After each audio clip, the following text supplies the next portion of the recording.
সম্মানিত আলোচকবৃন্দ এবং সমাবেত বন্ধুগণ, সবাইকে শুভেচ্ছা জানাই। শাহজালাল খান এর আজ 85তম জন্মদিন। 85 বছরের এই জন্মদিনে উনি হাজির নেই, কেননা উনি গতই হয়েছেন, আপনারা সবাই জানেন। তো কিন্তু তিনি যেটা দিয়ে গেছেন তার স্মৃতি এখনও উজ্জ্বল হয়ে রয়েছে। শাহজালাল খানের কর্মজীবনকে নানাভাবে নানা স্থান থেকে দেখা যায়। নাজমুল হক প্রধান বলেছেন তার জীবনের 3টি অংশ, আমিও তাই মনে করি।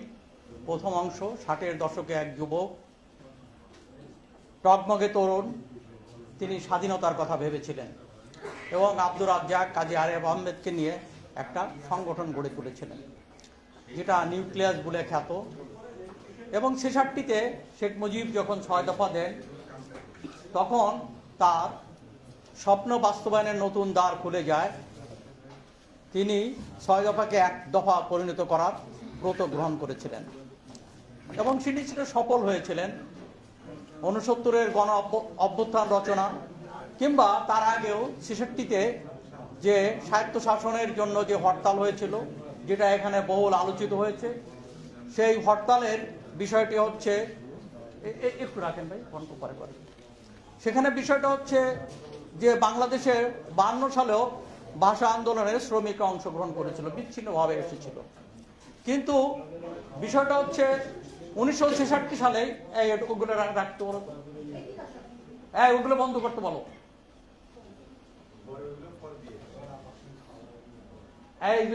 আমি তো আলোচনা করছি, তোমরা ডিস্টার্ব করো না।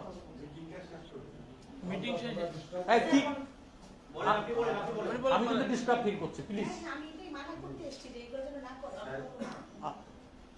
আচ্ছা, 1966 সালে একটা তাৎপর্যপূর্ণ ঘটনা, সেই তাৎপর্যপূর্ণ ঘটনা হচ্ছে যে শ্রমিকদেরকে সংঘবদ্ধভাবে শ্রমিকরা অংশগ্রহণ করেছিল এবং আদমজি থেকে তিনি সংঘবদ্ধভাবে শ্রমিকদের অংশগ্রহণ, অর্থাৎ বাংলাদেশের রাজনীতিতে একটি নতুন মাত্রা যোগ দিয়েছিল। বাংলাদেশের রাজনীতিতে শ্রমিকদের অংশগ্রহণটা ছিল, তারা মনে করত বিশেষ করে যে তারা কেবলমাত্র ট্রেড ইউনিয়ন আন্দোলনের মধ্যে সীমাবদ্ধ ছিল। শাহজালাল খানই প্রথম রাজনৈতিক আন্দোলনে শ্রমিকদেরকে সংগঠিতভাবে তাদেরকে সামিল করেছিলেন এবং 69 সালেও শ্রমিকরা যোগ দিয়েছিল এবং এই একই ধারাবাহিকতায় এখানে শাহজালাল খানের হচ্ছে কৃতিত্ব। 69-এর গণ অভ্যুত্থান কে তিনি কিভাবে রচনা করেছিলেন, যারা যারা ছিলেন, সেই সময় যদি আমরা মনে করি যে 3 প্রধান নেতা, ছাত্র নেতা ছিলেন, কাজী জাফর আহমেদ, মোহাম্মদ ফরহাদ এবং শাহজালাল খান। কিন্তু তাদেরকে ছাত্র ইউনিয়নের এই 2 নেতাকে তিনি 6 দফা অন্তর্ভুক্ত করার জন্য চাপ দিয়েছিলেন এবং সেখানে 11 দফার মধ্যে 6 দফা সংযোজিত হয়েছিল। এখানে হচ্ছে শাহজালাল খানের কৃতিত্ব এবং গণ অভ্যুত্থানের মধ্য দিয়ে একটা পরিবর্তনের নতুন ধারা সূচিত হয় এবং এই ধারা যে আন্দোলন গড়ে ওঠে, সেই আন্দোলনই আসলে ছিল মুক্তিযুদ্ধের ভিত্তি। 69-এর গণ অভ্যুত্থানই হচ্ছে 71-এর মুক্তিযুদ্ধের ভিত্তি এবং তার উপর দাঁড়িয়েই মুক্তিযুদ্ধ হয়েছে।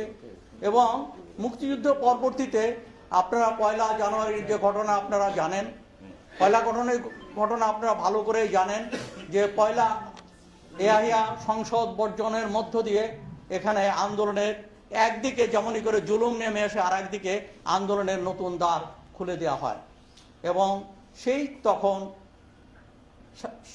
স্বায়ত্তশাসনের আন্দোলনকে স্বাধীনতার সিংহদ্বারে পৌঁছে দেওয়ার জন্য বিভিন্ন কার্যক্রম গ্রহণ করা হয়। এখানে শেখ মুজিবুর রহমান অসহযোগ আন্দোলনের ডাক দেন। অপরদিকে শাহজালাল খান বুঝেছিলেন যে অসহযোগ আন্দোলনের মধ্য দিয়ে ইয়াহিয়ার মোকাবেলা করা যাবে না, তিনি সশস্ত্র প্রস্তুতি গ্রহণ করেন। আমার কথা নয়, কমরুদ্দিন আহমেদ বিখ্যাত লেখক, তিনি একটা বই লিখেছেন। এই বই সেটা হচ্ছে বাংলাদেশের স্বাধীনতা ও অতঃপর, বইটার নাম এরকম কিছু হবে। তো তিনি সেখানে লিখেছেন বাংলাদেশের জানুয়ারিতে আন্দোলন 2 ভাগে বিভক্ত হয়। একদিকে 32 নম্বর থেকে শেখ মুজিবুর রহমান তিনি অসহযোগ আন্দোলন পরিচালনা করছিলেন, অপরদিকে জহুরুল হক হল থেকে ঢাকা বিশ্ববিদ্যালয় জহুরুল হক হল থেকে শাহজালাল আলম খানের নেতৃত্বে সশস্ত্র যুদ্ধের প্রস্তুতি হচ্ছিল এবং তখন ছাত্রলীগের ছেলেমেয়েদেরকে ট্রেনিং দেওয়া হচ্ছিল এবং সারা দেশে ইনস্ট্রাকশন পাঠানো হয়েছিল। তখন আমরাও সেই সময় আমি ফরিদপুরে ছিলাম এবং সেই ইনস্ট্রাকশন পেয়ে আমরাও সেখানে ট্রেনিং শুরু করি এবং সারা দেশে ট্রেনিং শুরু হয়। তো এইভাবে একটা সশস্ত্র প্রস্তুতি, যেটা মুক্তিযুদ্ধকে অগ্রণী ভূমিকা পালন করেছিল। এখানে বলা যায় যে সেই সময় তিনি আগরতলা ষড়যন্ত্রের যারা অভিযুক্ত ছিলেন তারাও কিন্তু এই সশস্ত্র কর্মকাণ্ডের সঙ্গে যুক্ত হয়েছিলেন এবং তারাও প্রশিক্ষণ দিয়েছিলেন। তো এইভাবে শাহজালাল আলম খান এর কৃতিত্বটা এখানেই যে তিনি স্বায়ত্তশাসনের আন্দোলনকে স্বাধীনতার সিংহদ্বারে পৌঁছে দিয়েছেন এবং পরবর্তীতে তিনি বিএলএফ গঠনের মধ্য দিয়ে, 4 নেতার বিএলএফ গঠনের মধ্য দিয়ে তিনি সশস্ত্র মুক্তিযুদ্ধে অবদান রেখেছেন। এটা তার জীবনের প্রথম পর্ব, কিন্তু তিনি স্বাধীনতোত্তর বুঝতে পেরেছিলেন যে এখনো স্বাধীনতার স্বপ্ন, আরাধ্য স্বপ্ন বাস্তবায়িত হয়নি, অনেক কাজ অপূর্ণ রয়ে গেছে। তাই তিনি তখন বিপ্লবী জাতীয় সরকারের ডাক দিয়েছিলেন। তখন কোনো দল কিন্তু এই আওয়াজ তুলে নাই যারা স্বাধীনতা অংশগ্রহণ করেছিলেন। তার মধ্যে শাহজালাল আলম খান বিপ্লবী জাতীয় সরকার এবং অধ্যাপক মুজাফফর আহমেদ জাতীয় সরকারের বক্তব্য দিয়েছিলেন। শেখ মুজিবুর রহমান দলীয় সরকার গঠন করেন এবং সেটা দলীয় সরকার মানে কোন দলীয় সরকার? যে অংশ যারা মুক্তিযুদ্ধে ভূমিকা পালন করেননি, তাজউদ্দিনকে বাদ দিয়ে মুশতাক এবং তার তাহেরউদ্দিন ঠাকুর, এদেরকে নিয়ে তিনি সরকার গঠন করেন এবং সেই সরকার ছিল আসলে ষড়যন্ত্রকারীদের সরকার এবং সেই ষড়যন্ত্রকারীদের ষড়যন্ত্রে শেখ মুজিব নির্মমভাবে নিহত হয়েছেন। জাসদ গঠনের বিষয়টা ছিল যখন শেখ মুজিবুর রহমান বিপ্লবী জাতীয় সরকার গড়তে রাজি না হন এবং তখন শাহজালাল আলম খান যে প্রস্তাব দিয়েছিলেন, তখন শাহজালাল আলম খান বুঝতে পেরেছিলেন যে এখানে পিকিংপন্থীরা বলে, এমনকি মস্কোপন্থীরা বলে, সেটা হচ্ছে যে সমাজটা যেখানে আধা সামন্তবাদী এবং যেখানে আধা ঔপনিবেশিক স্বাধীনতা আসে নাই, সেখানে এই বিপ্লব হয়। সেটা হচ্ছে জাতীয় গণতান্ত্রিক বিপ্লব।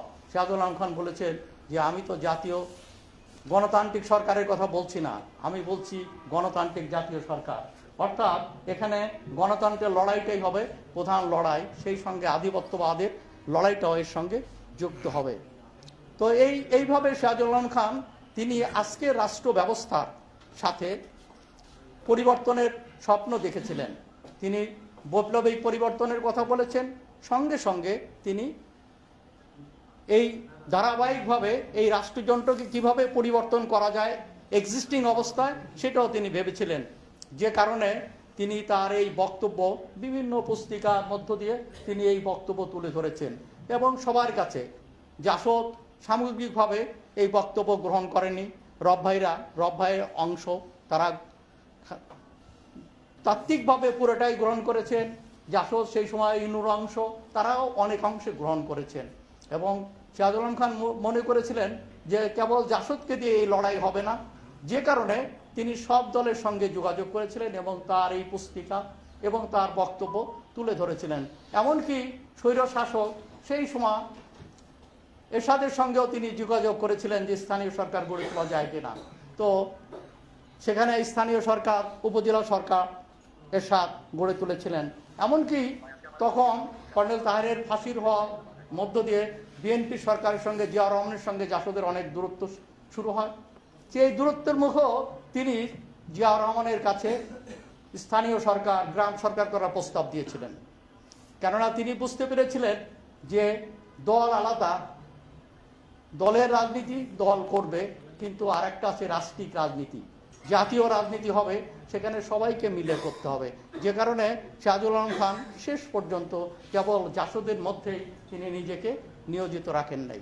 জাসদের চৌহদ্দি থেকে বেরিয়ে এসে তিনি একজন রাজনৈতিক দার্শনিক হিসাবে তিনি বক্তব্য দিয়েছেন।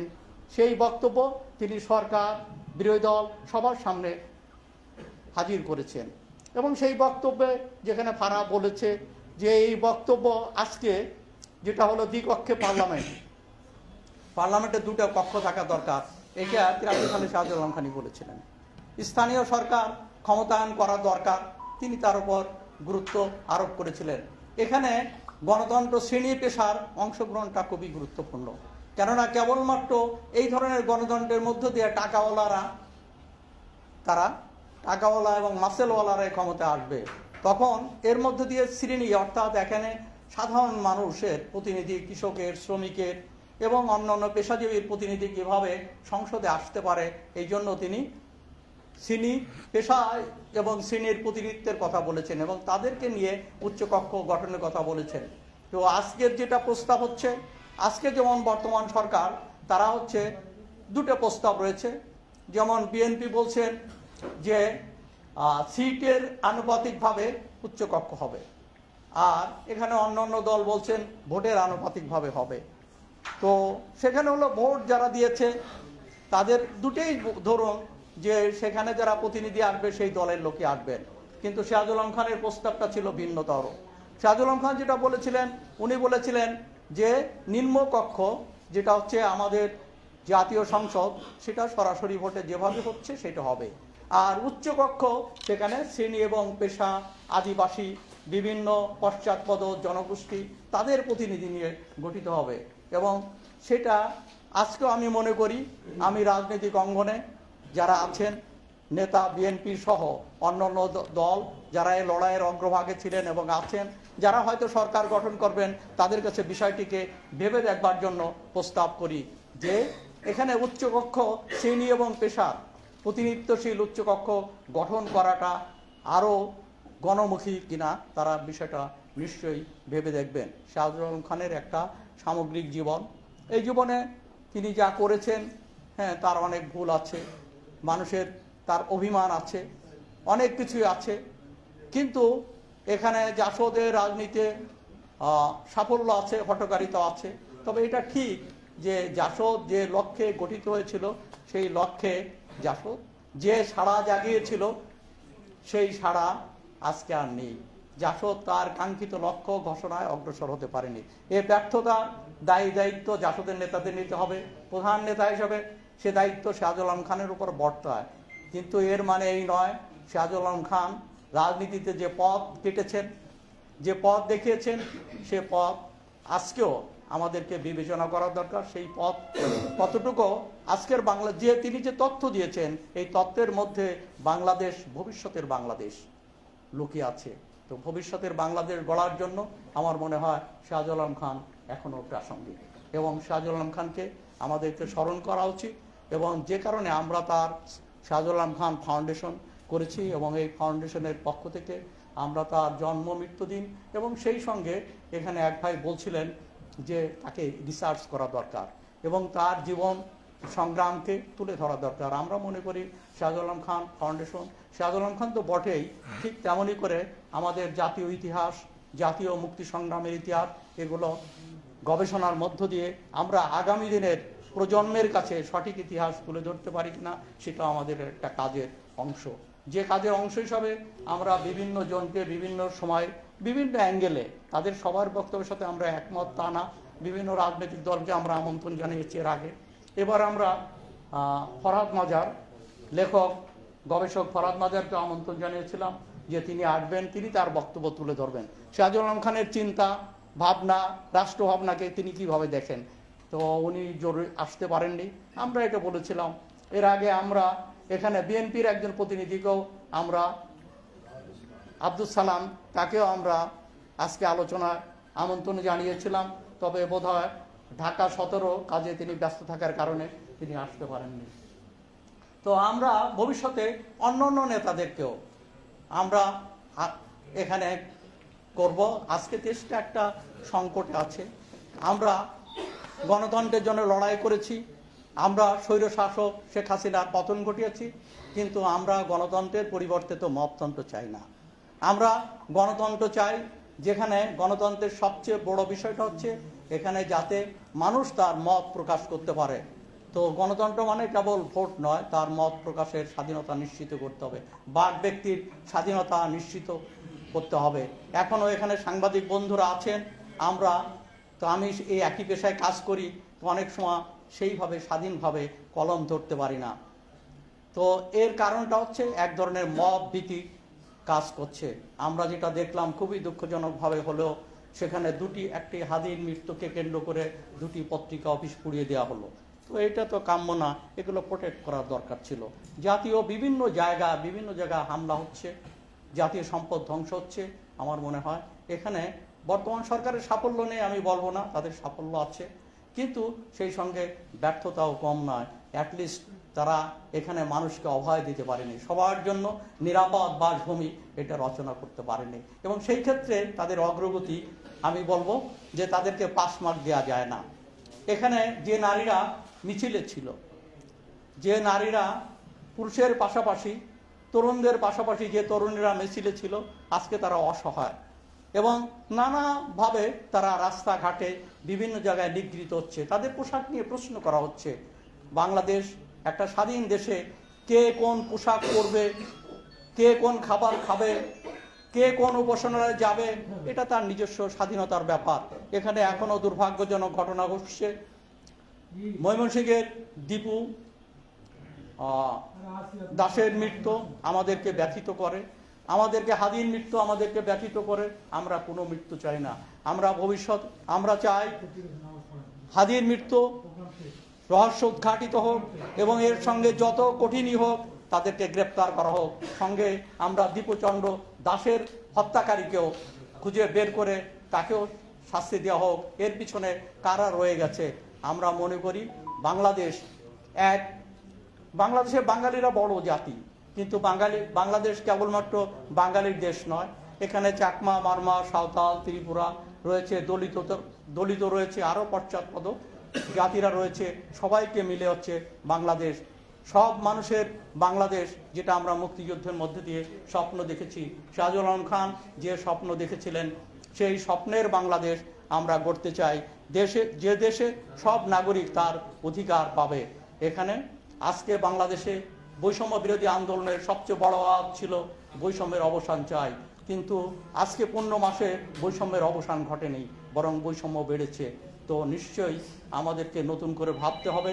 আমরা 71-এর মুক্তিযুদ্ধের আকাঙ্ক্ষা, 90 এবং 24 জুলাই অভ্যুত্থানের আকাঙ্ক্ষায় বাংলাদেশ গড়তে চাই, এবং বাংলাদেশে বৈষম্যের অবসান হবে, মানুষে মানুষে অবসান হবে, ধর্মে ধর্মে কোনো বিভেদ থাকবে না, এমন বাংলাদেশ যেটা আমরা 71-এ চেয়েছি, এমন বাংলাদেশ যেটা আমরা জুলাই অভ্যুত্থানের মধ্যে দিয়ে স্বপ্ন দেখেছি, সেই স্বপ্ন বাস্তবায়ন করাই হচ্ছে আজকের সময়ের সবচেয়ে বড় দাবি। এবং এই অবস্থার যদি আমরা পরিবর্তন ঘটাতে পারি এবং সবার জন্য বাসযোগ্য বাংলাদেশ, বৈষম্যহীন বাংলাদেশ গড়তে পারি, তাহলে শাহজালাল আলম খান সহ আরও যারা জীবন দিয়েছেন, লড়াইয়ে জীবনকে উৎসর্গ করেছিলেন, তাদের জীবন এবং স্মৃতি সম্মানিত হবে, মহিমান্বিত হবে। এ কথা বলে সবাইকে ধন্যবাদ জানিয়ে আমি আমার বক্তব্য শেষ করছি। আপনারা কষ্ট করে এসেছেন, এই জন্য এতক্ষণ আমাদের বক্তব্য একটা নির্দিষ্ট বিন্দুতে পৌঁছাচ্ছে। যদিও সেটার গণনেতা হলো 69 সালে বঙ্গবন্ধু শেখ মুজিবুর রহমান, কিন্তু ভিতরের যে নেতারা সেটা অনুষ্ঠান, এটা সবাই স্বীকার করে। বিভিন্ন গবেষক যারা লিখেছেন, গবেষক তারা দেখেন। এবং এই যে একটা আন্দোলন থেকে একটা নেশন, এই যে বাংলাদেশ, এটা যেভাবে বড় হলো এবং একটা সময় জয় বাংলা হলো, মুক্তিযুদ্ধ হলো, স্বাধীন হলো, এটার একটা ভূমিকা ওনার। এটা যারা রাজনীতিতে আছেন নেই সবাই স্বীকার করেন। দুর্ভাগ্য আমাদের ইতিহাস যারা মুক্তিযুদ্ধের চেতনা ফেরি করলেন, দাবিদার করে পালিয়ে গেলেন, এটা কিন্তু স্বীকার করতেন না। যাক, আমি তাদেরকে আর নিন্দা মন্দ করতে চাই না। দেশ স্বাধীনের পরে আরেকটা বিষয় ওনার সামনে আসবো, এই যে সদ্য স্বাধীন দেশটা চলবে কেমন, কিভাবে চলবে? পুরনো রাজনীতি ধ্যান ধারণায়, পুরাতন কাঠামোতে? নিশ্চয়ই না। উনি কিছু প্রশ্ন ছুড়ে দিলেন সেই সময় ওনার যারা সতীর্থ ছিল, রাজনৈতিক নেতা ছিলেন, তাদের কাছে, যে এই দেশটা নতুন ধ্যান ধারণার দেশ, নতুন আইন কানুন লাগবে, নতুন চিন্তা লাগবে এবং নতুন ধরনের সরকার লাগবে। একটা জাতীয় সরকারের কথাও সেই সময় হয়েছিল। দুর্ভাগ্য, ক্ষমতায় যিনি আসলেন পরম পরাক্রম নিয়ে, বল নিয়ে, সেই সরকারের প্রধান বঙ্গবন্ধু শুনতে নারাজ ছিলেন, শুনলেন না। উনি ভেবেছিলেন এখানে এমনই হবে ওই যে জয় গোস্বামী কবিতার মতো, তোমরা যারা আপত্তি করেছো এখানে এসো, এসে বসো, দেখো সবকিছুতে হ্যাঁ বলতে হবে, হ্যাঁ বলতে হবে, বুঝছেন না? এই হ্যাঁ বলতে হবে সবকিছুতে, এইটাতে সে নারাজ ছিলেন, উনি সবকিছুতে হ্যাঁ বলবেন না। ওইটা কবিতার যেরকম, যে আপত্তি করেছে তাকে ডাকো, ডাকো তাকে এখানে এসে বসো, তোমাদের সামনে হ্যাঁ বলুক, হ্যাঁ বলুক, হ্যাঁ বলুক, আমাদের সমস্ত কথায়, আমাদের সমস্ত কথায়, আমাদের সমস্ত কথায়। হে সুভদ্র নাগরিক, জেনে নিন এই গণতান্ত্রিক দেশে আপনাদের একমাত্র কাজ হলো আমাদের সমস্ত কথায় হ্যাঁ বলা। সেলুম খান উনি সত্য স্বাধীন দেশে বলুন, নো, গণতন্ত্র শুধু হান না, গণতন্ত্র নারও। হান আর সমন্বয় যে করতে পারবে না সে গণতান্ত্রিক হতে পারবে না, গণতান্ত্রিক সমাজ করতে পারবে না।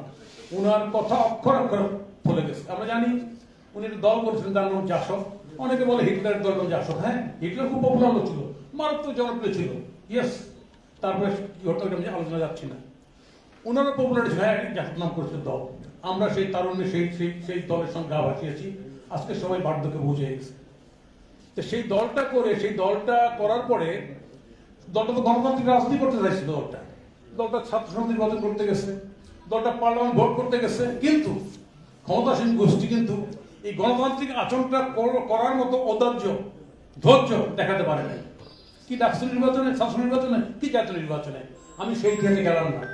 এই যে গণতান্ত্রিক আচরণ করতে পারল না শাসক গোষ্ঠী, এবং ওইটার ধারাবাহিকতায় আজকে কিন্তু এই প্রেক্ষিত, বর্তমান প্রেক্ষিত কথাটা তুলছি এই কারণে, আপনারা দেখবেন এই যে সিরাজুল খান দেশ স্বাধীনের পরে আমরা এবং আওয়ামী লীগ ক্ষমতা এবং ক্ষমতার বাইরে মারাত্মক সংঘাতপূর্ণ রাজনীতি ছিল সেই সময়। হ্যাঁ, অস্ত্র ছিল দেশে, মুক্তিযুদ্ধ সম্পন্ন হয়েছে, অনেক গ্রুপ ছিল, ইয়েস, আমরা দায় এড়িয়ে যাই না। হ্যাঁ, আওয়ামী লীগের 8টা এমপি তো খুন হয়েছে, ঈদের মাঠেও খুন হয়েছে, সত্য ঘটনা। এটা অস্বস্তিকর সংঘাতের রাজনীতি ছিল। এই সংঘাতের রাজনীতির সাথে তো বাংলাদেশ কাম্য ছিল না। রাজনীতি বাদ প্রতিবাদের, রাজনীতি প্রতিরোধের, রাজনীতি কি বলে মতবিরোধের, কিন্তু রাজনীতি প্রতিহিংসার না। কিন্তু দুর্ভাগ্যের বিষয় আমাদের রাজনীতিকে প্রতিহিংসার জায়গায় নিয়ে যাওয়া হচ্ছে, যার কারণে এখানে দেখবেন বড় বড় ক্ষমতা পরিবর্তন এখানটা কিন্তু হয়েছে কিভাবে হয়েছে, রক্তাক্ত ভাবে। সেটা সিরাজুল খান কখনো কামনা করেন না, চান নাই। উনি চান নাই দেখে উনি 75 পর্বত উনি নতুন রাজনৈতিক তত্ত্বটা হাজির করেছিলেন। আমরা সেটা নিয়েও দোষ মানেন না, আমরা একসঙ্গে চলতে পারি না, আমরা বিভক্ত হয়ে গেছি, ক্ষমতা কেন্দ্রিক, ক্ষমতার বাইরে, ইত্যাদি ইত্যাদি করে। আজকের প্রেক্ষাপটে এসে এটা খুব পরিষ্কার হলো বিষয়টা যে আসলে এই যে জনগোষ্ঠী, এই জনপদের মধ্যে এই গাঙ্গেয় বন্দী এলাকার যে বাংলাদেশটা, এই বাংলাদেশ শুধুমাত্র আমরাই না, আরো জাতপাত নিয়ে একটা সমাজ আছে, সেই সমাজটা অংশগ্রহণমূলক, অন্তর্ভুক্তমূলক হওয়া উচিত। আজকের প্রেক্ষাপটে যে পরিবর্তন হয়েছে এখানটায় এই একই জিনিস, একই হাতে পিঠোপিঠ। আজকে দেখুন আপনারা এখানটা খেয়াল করবেন, বললে আওয়ামী লীগের দালাল, একটা মহিলাকে ধরার পর মামলা দেওয়া হয়েছে, সে মার্ডার করছে, সাংবাদিককে মার্ডার করে মামলা দেওয়া হচ্ছে। আজকে যে প্রতিহিংসা, এই প্রতিহিংসার জায়গা থেকে বের হওয়ার জন্য একটা যদি অন্তর্গত রাজনীতি না করতে পারে, তাহলে আমরা যে টিমে ছিলাম সেই টিমে রয়ে যাব। আমার কাছে মনে হয়েছে দেশ স্বাধীনের পরে যেরকম বিরাট একটা মারাত্মক ভালোবাসা, শ্রদ্ধা, স্নেহ, মমতা নিয়ে বঙ্গবন্ধু এসেছিলেন, ঠিক ওইরকম না হলো ইউনূস সাহেব সবার মায়া মমতা নিয়ে কিন্তু ওইভাবে ক্ষমতা এসেছিলেন। কিন্তু আজকে আমার মনে হয় ইউনূস সাহেব সবচেয়ে অশ্রদ্ধার পাত্র হয়েছে জনগণের কাছে। কারণ বিগত সময় উনি যে কাজগুলো করার কথা, এখানে হ্যাঁ এখানটায় আপনার গুম খুনের বিচার করার কথা, এখানটায় যারা সম্পদ আহরণ পালিত গ্রেফতার করার কথা, অথবা বিচার আওতায় আনার কথা, এখানটায় হত্যাকাণ্ডের বিচার হওয়ার কথা, কিন্তু এই সামগ্রিক এবং নির্বাচনের পরিবেশ তৈরি করার কথা, আইন রক্ষা করার কথা, কিন্তু আইনটা এখনো, আইন তো নাই, মবের দিয়ে উনি পরিচালনা করছেন দেশ সামগ্রিকভাবে। এবং সেই জায়গায় এই মবেদের পরিচালনা করতে গিয়ে আজকে এর মধ্যেও কিন্তু ওনার নিজের নেওয়াটার কোনো কমতি নাই। আশ্চর্য একটা বিষয়, আজকে সেই জায়গায় দাঁড়িয়ে সামনে নির্বাচন হতে যাচ্ছে। আমরা জানেন সিরাজুল খানের 2 কক্ষের একটা পার্লামেন্টের চিন্তা ছিল, আমরা সংস্কার বসেছি, কিন্তু সেই আলোচনা ধারের কাছে গেলেও কিন্তু পুরোপুরি না। তারপর 2 কক্ষের একটা সিদ্ধান্ত হয়েছে এখানটায়। আমরা আশা করছি হয়তো এটা হবে। যত কিছুই হোক না, বাংলাদেশের বর্তমান এই অবস্থা থেকে বেরিয়ে যেতে হলে নির্বাচন প্রয়োজন। ভালো হবে কিনা সেটা জানি না, এবং নির্বাচন অলরেডি 19 তারিখের পরে 20 তারিখ পাশে হবে। আমি এই পার্সোনালিটি দোয়া করবেন। আমরা শের আলম খানকে স্মরণের মধ্য দিয়ে আমরা যারা তার অনুসারী ছিলাম, আমরা বলতে চাই অনেক কষ্টের এই দেশ, পৃথিবীর মানচিত্রে একটাই দেশ, হ্যাঁ এখানে অন্য জাতিসত্তাও আছে, এই বাংলাদেশ, বাঙালির দেশ। সেই দেশটা ভালো থাকুক, গোটা বিশ্বের দরবারে একটা ফুলের বাগানের মতো থাকুক, জাত পাত নির্বিশেষে সবাই একটা দেশ থাকুক, আমরা এটাই চাই। এটি যদি বাস্তবায়ন হয়, ডেফিনেটলি বাংলাদেশে লাখো শহীদের রক্তে রাঙানো দেশ, এবং শের আলম খান উত্তরসূরি, শের আলম খান যে চিন্তা করছিলেন সেই চিন্তার প্রেক্ষিতে এই দেশ সামনের দিকে এগিয়ে যাবে, বিশ্ব দরবারে প্রতিষ্ঠিত থাকবে, এই কামনা করছি। সবাই ভালো থাকুন। আমি থাকবো না দেখে দুঃখ প্রকাশ করছি, আপনাদের বক্তব্য শুনতে পারলাম না, ভালো থাকুন।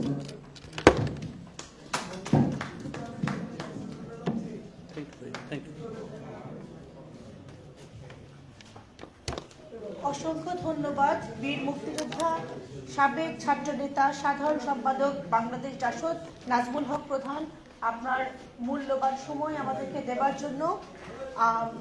আসলে সিরাজুল আলম খান এই নামটি বাংলাদেশের সাথে ওতপ্রোতভাবে জড়িত।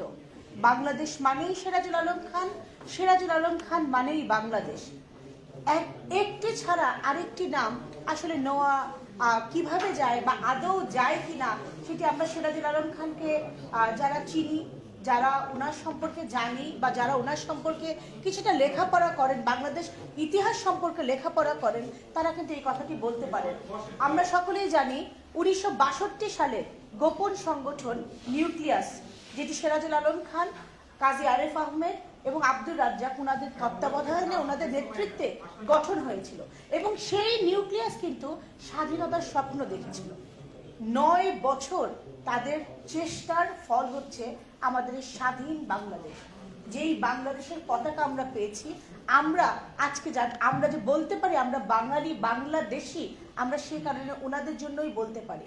একটি মানুষের আসলে অনেক ভুল ত্রুটি থাকতে পারে, কারণ সবারই ভুল ত্রুটি আছে, সিরাজুল আলম খানেরও হয়তো আছে, রাজনৈতিক কিছু ভুল ত্রুটি মানুষের থাকে, কিন্তু সেই ভুল ত্রুটির ঊর্ধ্বে গিয়ে যদি আমরা সিরাজুল আলম খানকে চিন্তা করি, তাহলে কিন্তু সিরাজুল আলম খান বাংলাদেশের জন্য যা চেয়েছিলেন, বিশেষ করে আমাদের স্বাধীনতা যুদ্ধের পরে উনি যখন নতুন সংগঠন, একটি বাংলাদেশের প্রথম রাজনৈতিক দল এবং প্রথম বিরোধী দল, যেটি কিনা আমরা জাতীয় সমাজতান্ত্রিক দল জাসদ নামে আমরা জানি, সেই দলটি যখন উনি গঠন করেছিলেন, সেই দলটি গঠন করার মূল কারণটি ছিল আমাদের মুক্তিযোদ্ধারা যেই কারণে মুক্তিযুদ্ধ করেছেন, আমাদের মুক্তিযুদ্ধ হওয়ার পরে, দেশ স্বাধীন হওয়ার পরে আমাদের লক্ষ্য আসলে অর্জিত হয়নি।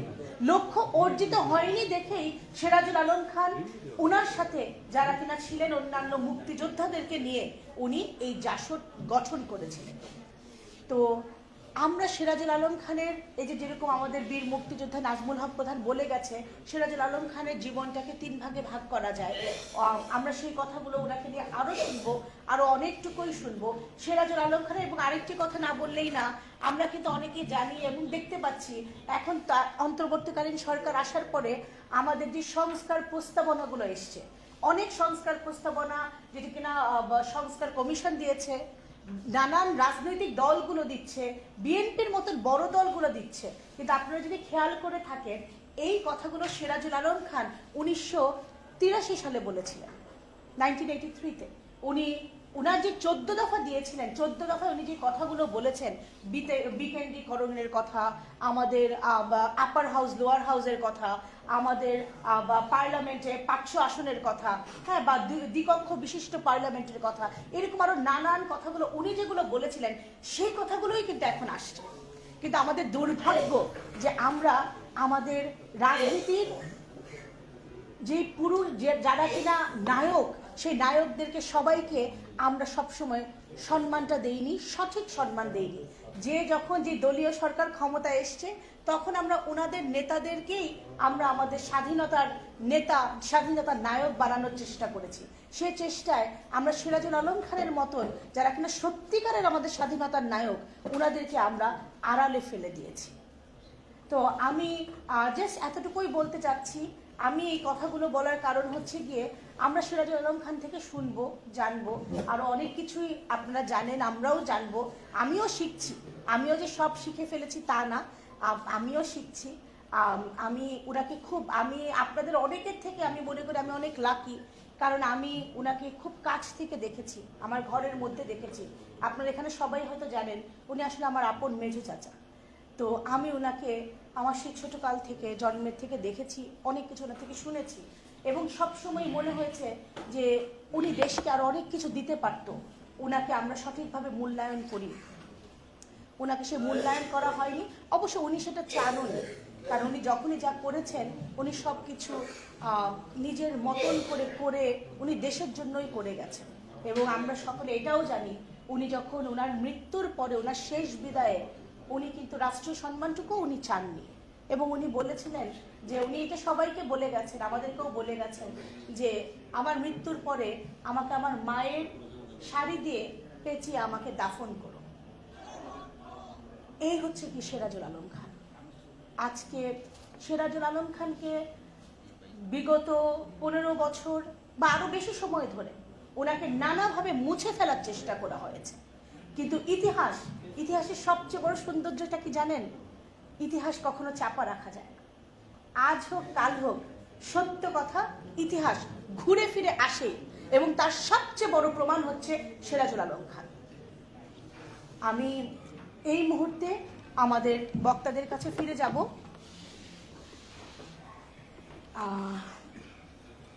সিরাজুল আলম খানের আরেকজন খুব কাছের মানুষ অদলীয় রাজনীতি করে, আমরা সেটাও জানি যে সিরাজুল আলম খান শুধু যে দলীয় রাজনীতি করেছেন তা না, উনি কিন্তু অদলীয় রাজনীতির কথাও বলেছেন, যে দলের বাইরে থেকে, কারণ উনি সবসময় বলেছেন দলমত নির্বিশেষে শ্রেণী পেশা মানুষের একটি বাংলাদেশ গঠন করতে হবে।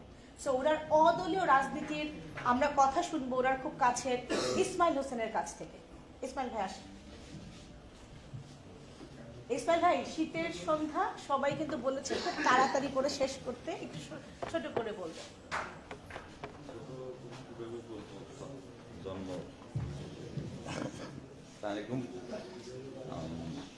Sirajul Alam Khan foundation and research institute আয়োজিত আজকের এই সিরাজুল আলম খানকে স্মরণের এবং ওনার জন্মদিন 85তম জন্মদিন পালন উপলক্ষে আগত সুধীবৃন্দ, উপস্থিত মঞ্চে উপবিষ্ট বিশিষ্ট ব্যক্তিবর্গ, আজীবন সাংবাদিক এবং একটা দৈনিকের বর্তমান সম্পাদক সাইদ ভাই, উনি আছেন এটার সভাপতি, আজকে মজিম ভাই আছে, আর আমাদের বড় ভাই আছেন, সবাইকে আমার শুভেচ্ছা এবং সালাম। অল্প করে বলবো, দাদার সাথে শেষ দশক এত ঘনিষ্ঠ ছিলাম মৃত্যুর আগ পর্যন্ত, তো তাতে করে মানে আমার মধ্যে একটা জিনিস কাজ করছে, সেটা হলো যে তার যে চিন্তাটা, এটা দর্শন কিনা, রাষ্ট্রীয় পর্যায়ে এবং জাতীয় পর্যায়ে যদি কোনো চিন্তার যদি দার্শনিক যৌক্তিকতা এবং দার্শনিক না থাকে, সংস্কার মুক্ততা না থাকে, তাই একটা জাতীয় পর্যায়ে একটা জিনিসকে নির্মাণ করা বিপজ্জনক হইতে পারে। আজকে রাষ্ট্রীয় পর্যায়ে এটা করলাম, এটা ভুল, অনেক ক্ষয়ক্ষতি হলো, আবার আরেকদিন আর যদি এটার দার্শনিক ভিত্তি থাকে তাইলে সেটা হবে স্ট্যাবল এবং জনকল্যাণমুখী, জনগণের জন্য। দাদার অংশীদারিত্ব একটা তত্ত্ব, এই তত্ত্বটাকে আমি তত্ত্ব ধরে আমি বৈশ্বিক প্রেক্ষিতে যত দার্শনিক আছে, মানে রাষ্ট্র এবং রাজনীতি সংক্রান্ত বিষয়ে যারা তত্ত্ব দিয়ে গেছেন, অংশীদারিত্ব তত্ত্বটাকে আমি বৈশ্বিক প্রেক্ষিতে দার্শনিক পর্যায়ে ব্যাখ্যা করে দেখালাম এবং পেয়েছি যে অংশীদারিত্ব তত্ত্ব সম্পূর্ণরূপে একটা নতুন এবং আগামী বিশ্বের জন্য এত প্রাসঙ্গিক। সিরাজুল আলম খান সেই 80-র দশকে কীভাবে এটা চিন্তা করতে পারছে, আমি এই উপরে একটা বই লিখতে গিয়ে আমি নিজে অবাক হয়ে গেছি, দীর্ঘদিন লাগছে আমার বইটা লিখতে। সেখানে উনি উল্লেখ করেছেন যে প্রচলিত বিশ্বের এখন পর্যন্ত যে প্রতিনিধিত্বশীল সরকার ব্যবস্থা, এটার যে সংকট এবং এটার যে বিপদ আমরা অতিক্রম করতেছি, তাইলে এটার মানে কি, এটার বিপরীতে কি থাকতে পারে। সিরাজুল আলম খান দেখা দিচ্ছেন যে অন্তর্ভুক্তিমূলক সরকার ছাড়া আগামীতে বিশ্ব এই তথাকথিত প্রতিনিধিত্বশীল ব্যবস্থা দিয়ে আর সম্ভব না, এবং এটা ব্যর্থ হয়ে গেছে অলরেডি। যার কারণে সিরাজুল আলম খানের এই অংশীদারিত্ব তত্ত্ব আগামী বিশ্বের জন্য খুবই প্রাসঙ্গিক, শুধু বাংলাদেশ না। সিরাজুল আলম খান আরও দেখাচ্ছেন যে উপনিবেশ কবলিত, বিশেষ করে ক্যারাবিয়ান দ্বীপপুঞ্জ থেকে শুরু করে আফ্রিকা এবং এশিয়ার মধ্যে যে সমস্ত দেশ স্বাধীন হয়েছে, সদ্য স্বাধীন, ওই সমস্ত দেশ নিজস্ব দেশজ কোনো পদ্ধতি আনতে পারে নাই। ওই উপনিবেশিক পদ্ধতি দিয়ে, যেমন আমাদের দেশ ভারত, পাকিস্তান, বাংলাদেশ, আমরা উপনিবেশিক পদ্ধতি দিয়ে, কিন্তু এখানে নতুন একটা দেশজ পদ্ধতিতে সিরাজুল আলম খান অংশীদারিত্বমূলক তত্ত্ব দিয়ে দেখাইছেন এই যে ক্যারাবিয়ান দ্বীপপুঞ্জ থেকে এশিয়া এবং আফ্রিকা মহাদেশের যে দার্শনিকদের বিরাট মিছিল, এটা আমার বইতে না, আমাদের দক্ষিণায়ন চিন্তা, এই দক্ষিণায়ন চিন্তার এই দার্শনিকদের মিছিলের একবারে অগ্রভাগে আমার দেখতে পাচ্ছি সিরাজুল আলম খানকে।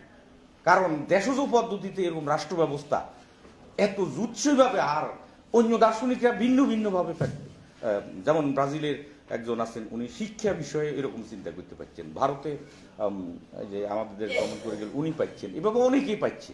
কিন্তু সার্বিক বিষয়ে রাষ্ট্র ব্যবস্থা হিসাবে একমাত্র সিরাজুল আলম খানের সামগ্রিক চিন্তার, যার কারণে এই মিছিলটা, দক্ষিণায়ন চিন্তার মিছিলে আমি সিরাজুল আলম খানকে উজ্জ্বল দেখতে পাচ্ছি। বইটা আপনারা অনেকে পড়ছেন, আরও যারা পড়বেন তারা পাবেন এগুলো সব।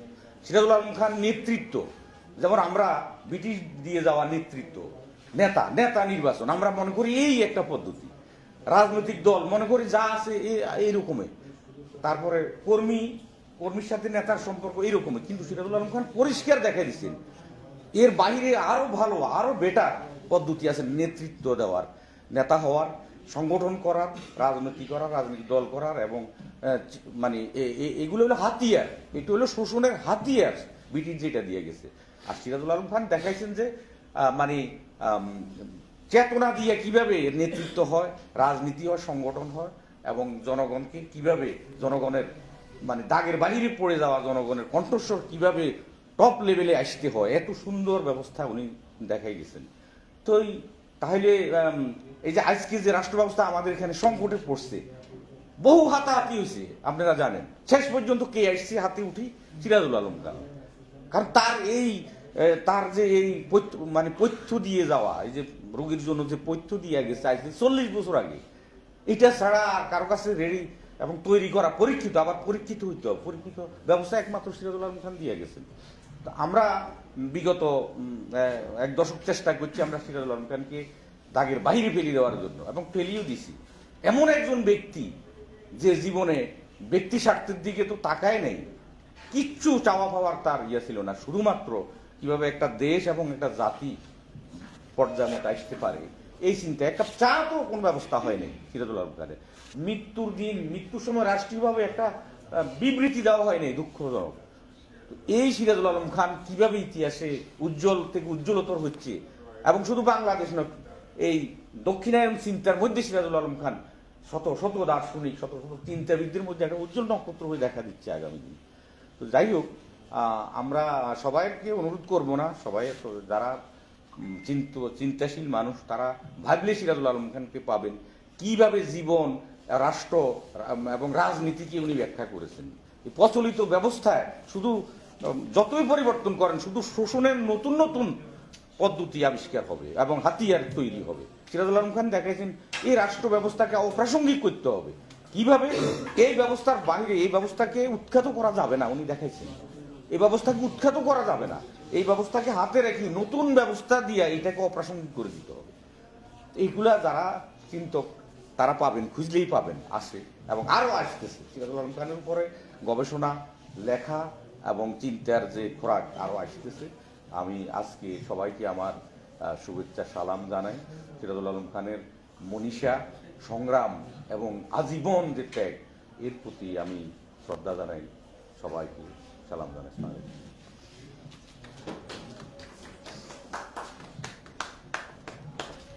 অসংখ্য ধন্যবাদ ইসমাইল ভাই। এই মুহূর্তে আমরা আমাদের অ্যাক্টিভিস্ট আব্দুল মজিদ অন্তর, আমাদের নতুন প্রজন্মের থেকে এটা ছোট করে শুনবো সিরাজুল আলম খান সম্পর্কে।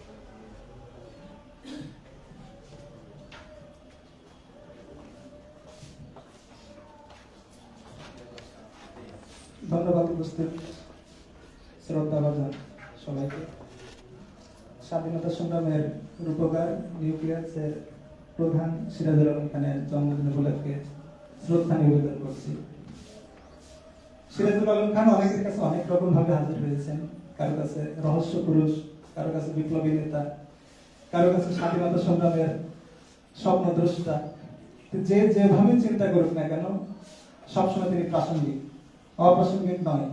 আমরা তরুণ প্রজন্ম, আমরা যখন অন্যায় অনিয়মের বিরুদ্ধে, ফ্যাসিবাদের বিরুদ্ধে লড়াইটা করছিলাম, আমাদের সামনে এরকম কেউ না কেউ হাজির হন। আমাদের সামনে যে দুজন হাজির হয়েছিলেন, মাওলানা ভাসানী একজন আর সিরাজুল আলম খান একজন, যে তারা স্বপ্ন দেখেছিলেন মানুষের অধিকার প্রতিষ্ঠার জন্য, স্বাধীন রাষ্ট্র প্রতিষ্ঠার জন্য, মানুষকে শোষণ থেকে, বঞ্চনা থেকে মুক্তির জন্য যারা লড়াই করে গেছেন, সংগঠন করে গেছেন, তাদের মধ্যে ইনি অন্যতম। তিনি যে রাজনৈতিক দর্শনগুলো দাঁড় করিয়েছিলেন, এখন পর্যন্ত সেগুলো নিয়ে কাজ চলছে, কিন্তু ওই সময় যে সংগঠনটা তিনি গড়েছিলেন, সেই সংগঠনটা আজ বিভিন্নভাবে খণ্ড বিখণ্ড হয়ে আছে, অনেকেই বিভক্ত হয়ে আছেন। আমাদের ফারাউল অনেক চেষ্টা করছেন যে সবগুলো খণ্ড বিখণ্ড অংশকে আবার কিভাবে একত্রিত করানো যায়, যদি এটা অসম্ভব কাজ। তারপরেও শুধু সিরাজুল আলম খানকে এই যে শুধু স্মৃতি ফাউন্ডেশন নামে বছরে 2বার স্মরণ করলে তার রাজনৈতিক দর্শনগুলো প্রতিষ্ঠিত হবে না। এর জন্য দরকার গণসংগঠন গড়ে তোলা। গণসংগঠন যদি আবার গড়ে তোলা যায়, তাহলে তার রাজনীতিটা আবার নতুন করে এই নতুন প্রজন্মের কাছে আবার প্রতিষ্ঠিত করা যাবে। মানুষের কাছে এই সুন্দর সিলেবাস যেটা সিরাজুল আলম দিয়ে গেছেন, এর বাইরে কোনো সিলেবাস নাই। আমরা ভাঙতে পেরেছি, আমরা অভ্যুত্থানের সময় শুধু এটা ভাঙা ওটা ভাঙা সবকিছু ভেঙে তছনছ করে দিতে পেরেছি, কিন্তু গঠন করতে পারতেছি না। আমাদের স্বপ্ন ছিল একটা রাষ্ট্র পুনর্গঠন করবো, যে রাষ্ট্র নতুন করে শোষণ থাকবে না, বঞ্চনা থাকবে না, সবার ন্যায্য অধিকার প্রতিষ্ঠিত হবে, ধর্ম, বর্ণ, পাহাড়, সমতল সবার অধিকার প্রতিষ্ঠিত হবে, কিন্তু আমরা সেটা প্রতিষ্ঠিত করতে পারিনি। যে সিলেবাস গুলো ওনারা দিয়ে গেছেন, এটা যদি আবার সেই রাজনৈতিক ভাবে গণসংগঠনের মাধ্যমে মানুষের কাছে নতুন করে নিয়ে যাওয়া যায়, তাহলে আমাদের মতো নতুন প্রজন্মের মানুষগুলো ঐক্যবদ্ধ হয়ে সেই রাষ্ট্র বিনির্মাণ করতে পারবে বলে প্রত্যাশা করি। এইটুকুই আজকে শুনতে এসেছিলাম। ধন্যবাদ সবাইকে।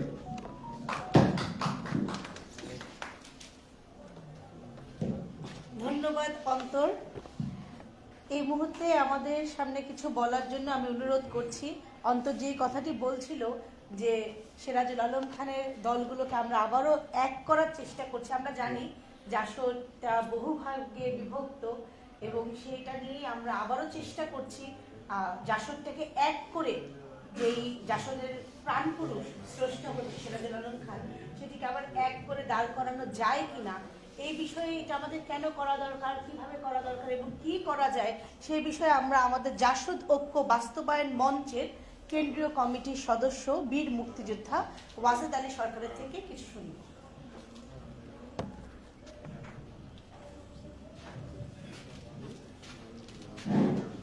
আসসালামু আলাইকুম।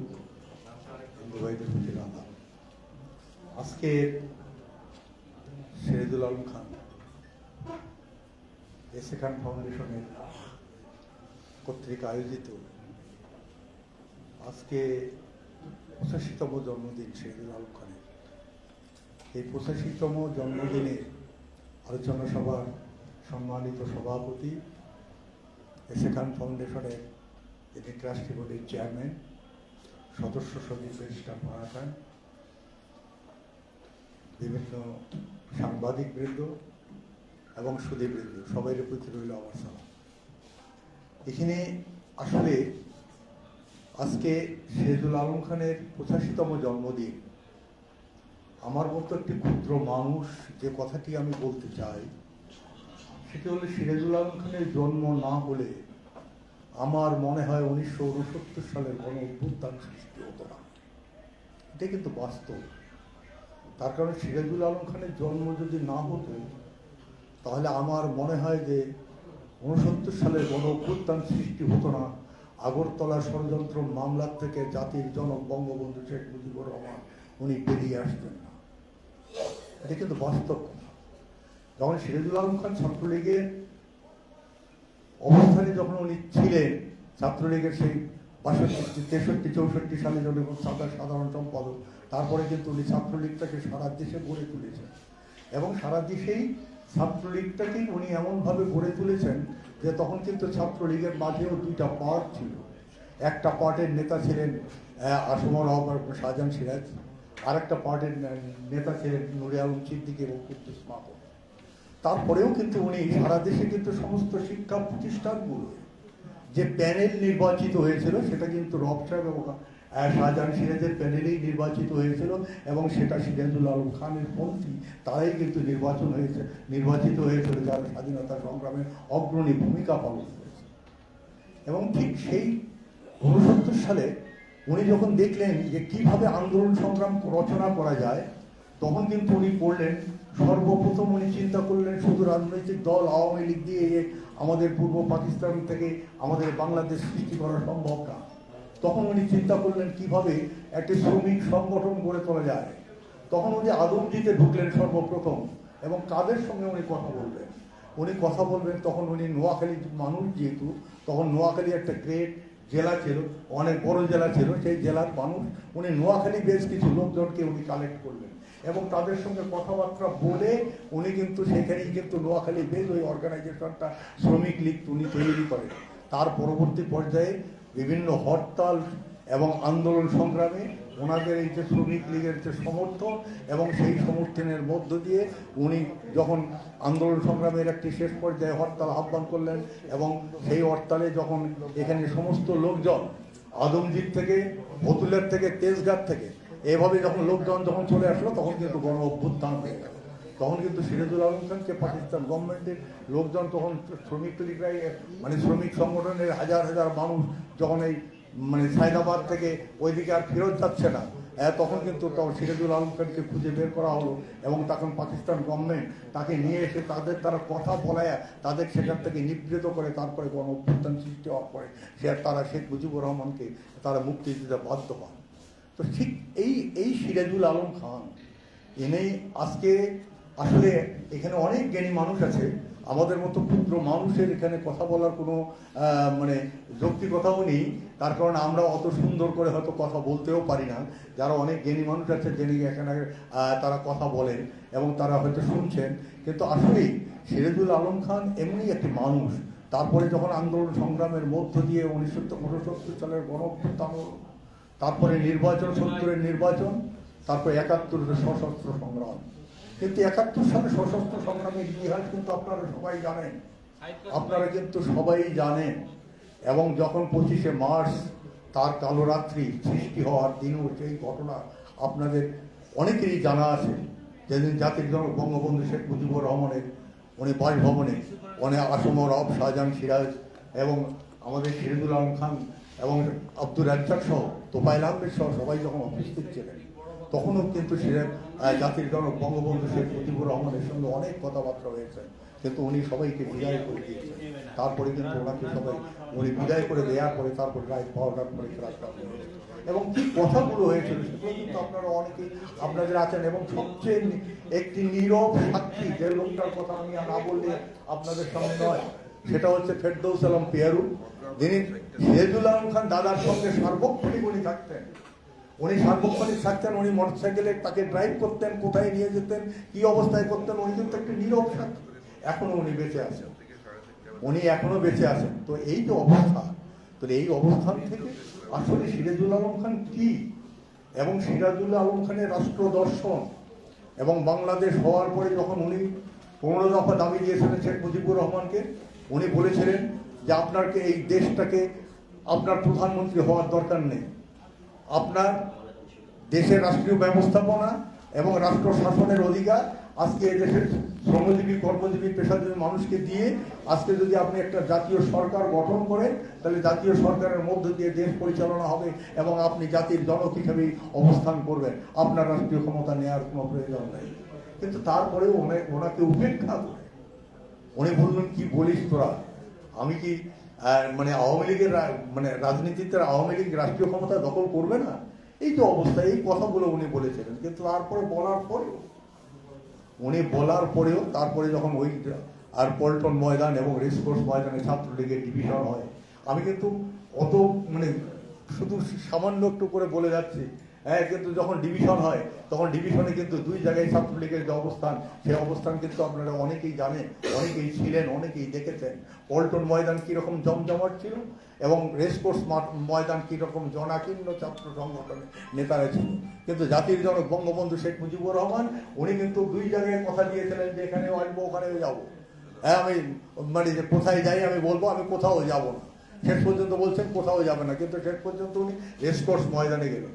তারপরে পল্টন থেকে আমাদের ঘটনা হলো আমাদের লক্ষ্য বৈজ্ঞানিক সমাজতন্ত্র, এবং আমরা লড়ছি সামাজিক বিপ্লবের মাধ্যমে আমরা বৈজ্ঞানিক সমাজতন্ত্র প্রতিষ্ঠার প্রত্যয়।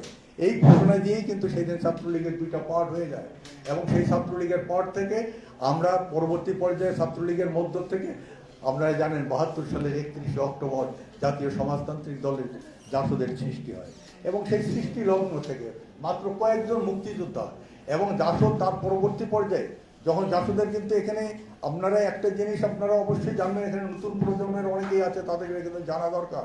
সেটি হচ্ছে যে আসলে জাসদের 100% মুক্তিযোদ্ধা, 100% মুক্তিযোদ্ধা, এবং যারা তখন জাসদের মানে কেন্দ্রীয় কমিটিতে যে যারা ছিলেন প্রত্যেকেই মুক্তিযোদ্ধা, এবং জেলা কমিটিতে যারা ছিলেন তারা সবাই মুক্তিযোদ্ধা, উপজেলা মানে থানা কমিটিতে যারা ছিলেন সবাই তারা মুক্তিযোদ্ধা। মুক্তিযোদ্ধা ছাড়া কিন্তু জাসদের তখন অন্য কোনো লোকের আগমন খুবই কম ছিল। কিন্তু পরবর্তী পর্যায়ে মুক্তিযোদ্ধা থেকে দেখে আস্তে আস্তে আস্তে আস্তে সমস্ত মানুষ কিন্তু জাসদের দিকে ধাবিত হওয়া শুরু করেছে। কিন্তু দুর্ভাগ্য হলেও সত্য, আমরা কিন্তু 1980 সালে এসে আমাদের অবস্থান গণবাহিনী করেছি, আমরা অমুক করেছি, তমুক করেছি, আমরা সবটাই করেছি, কিন্তু করার পরে আমরা অস্ত্র আন্দোলন করেছি, আমাদের নেতাদের উপরে জেল, জুলুম, অন্যায় এবং টর্চার হয়েছে, অনেক কিছু হয়েছে। কিন্তু হয়ে যাওয়ার পরেও কিন্তু তারপরেও কিন্তু জাসদ এখন পর্যন্ত সে তার অবস্থানেই আছে।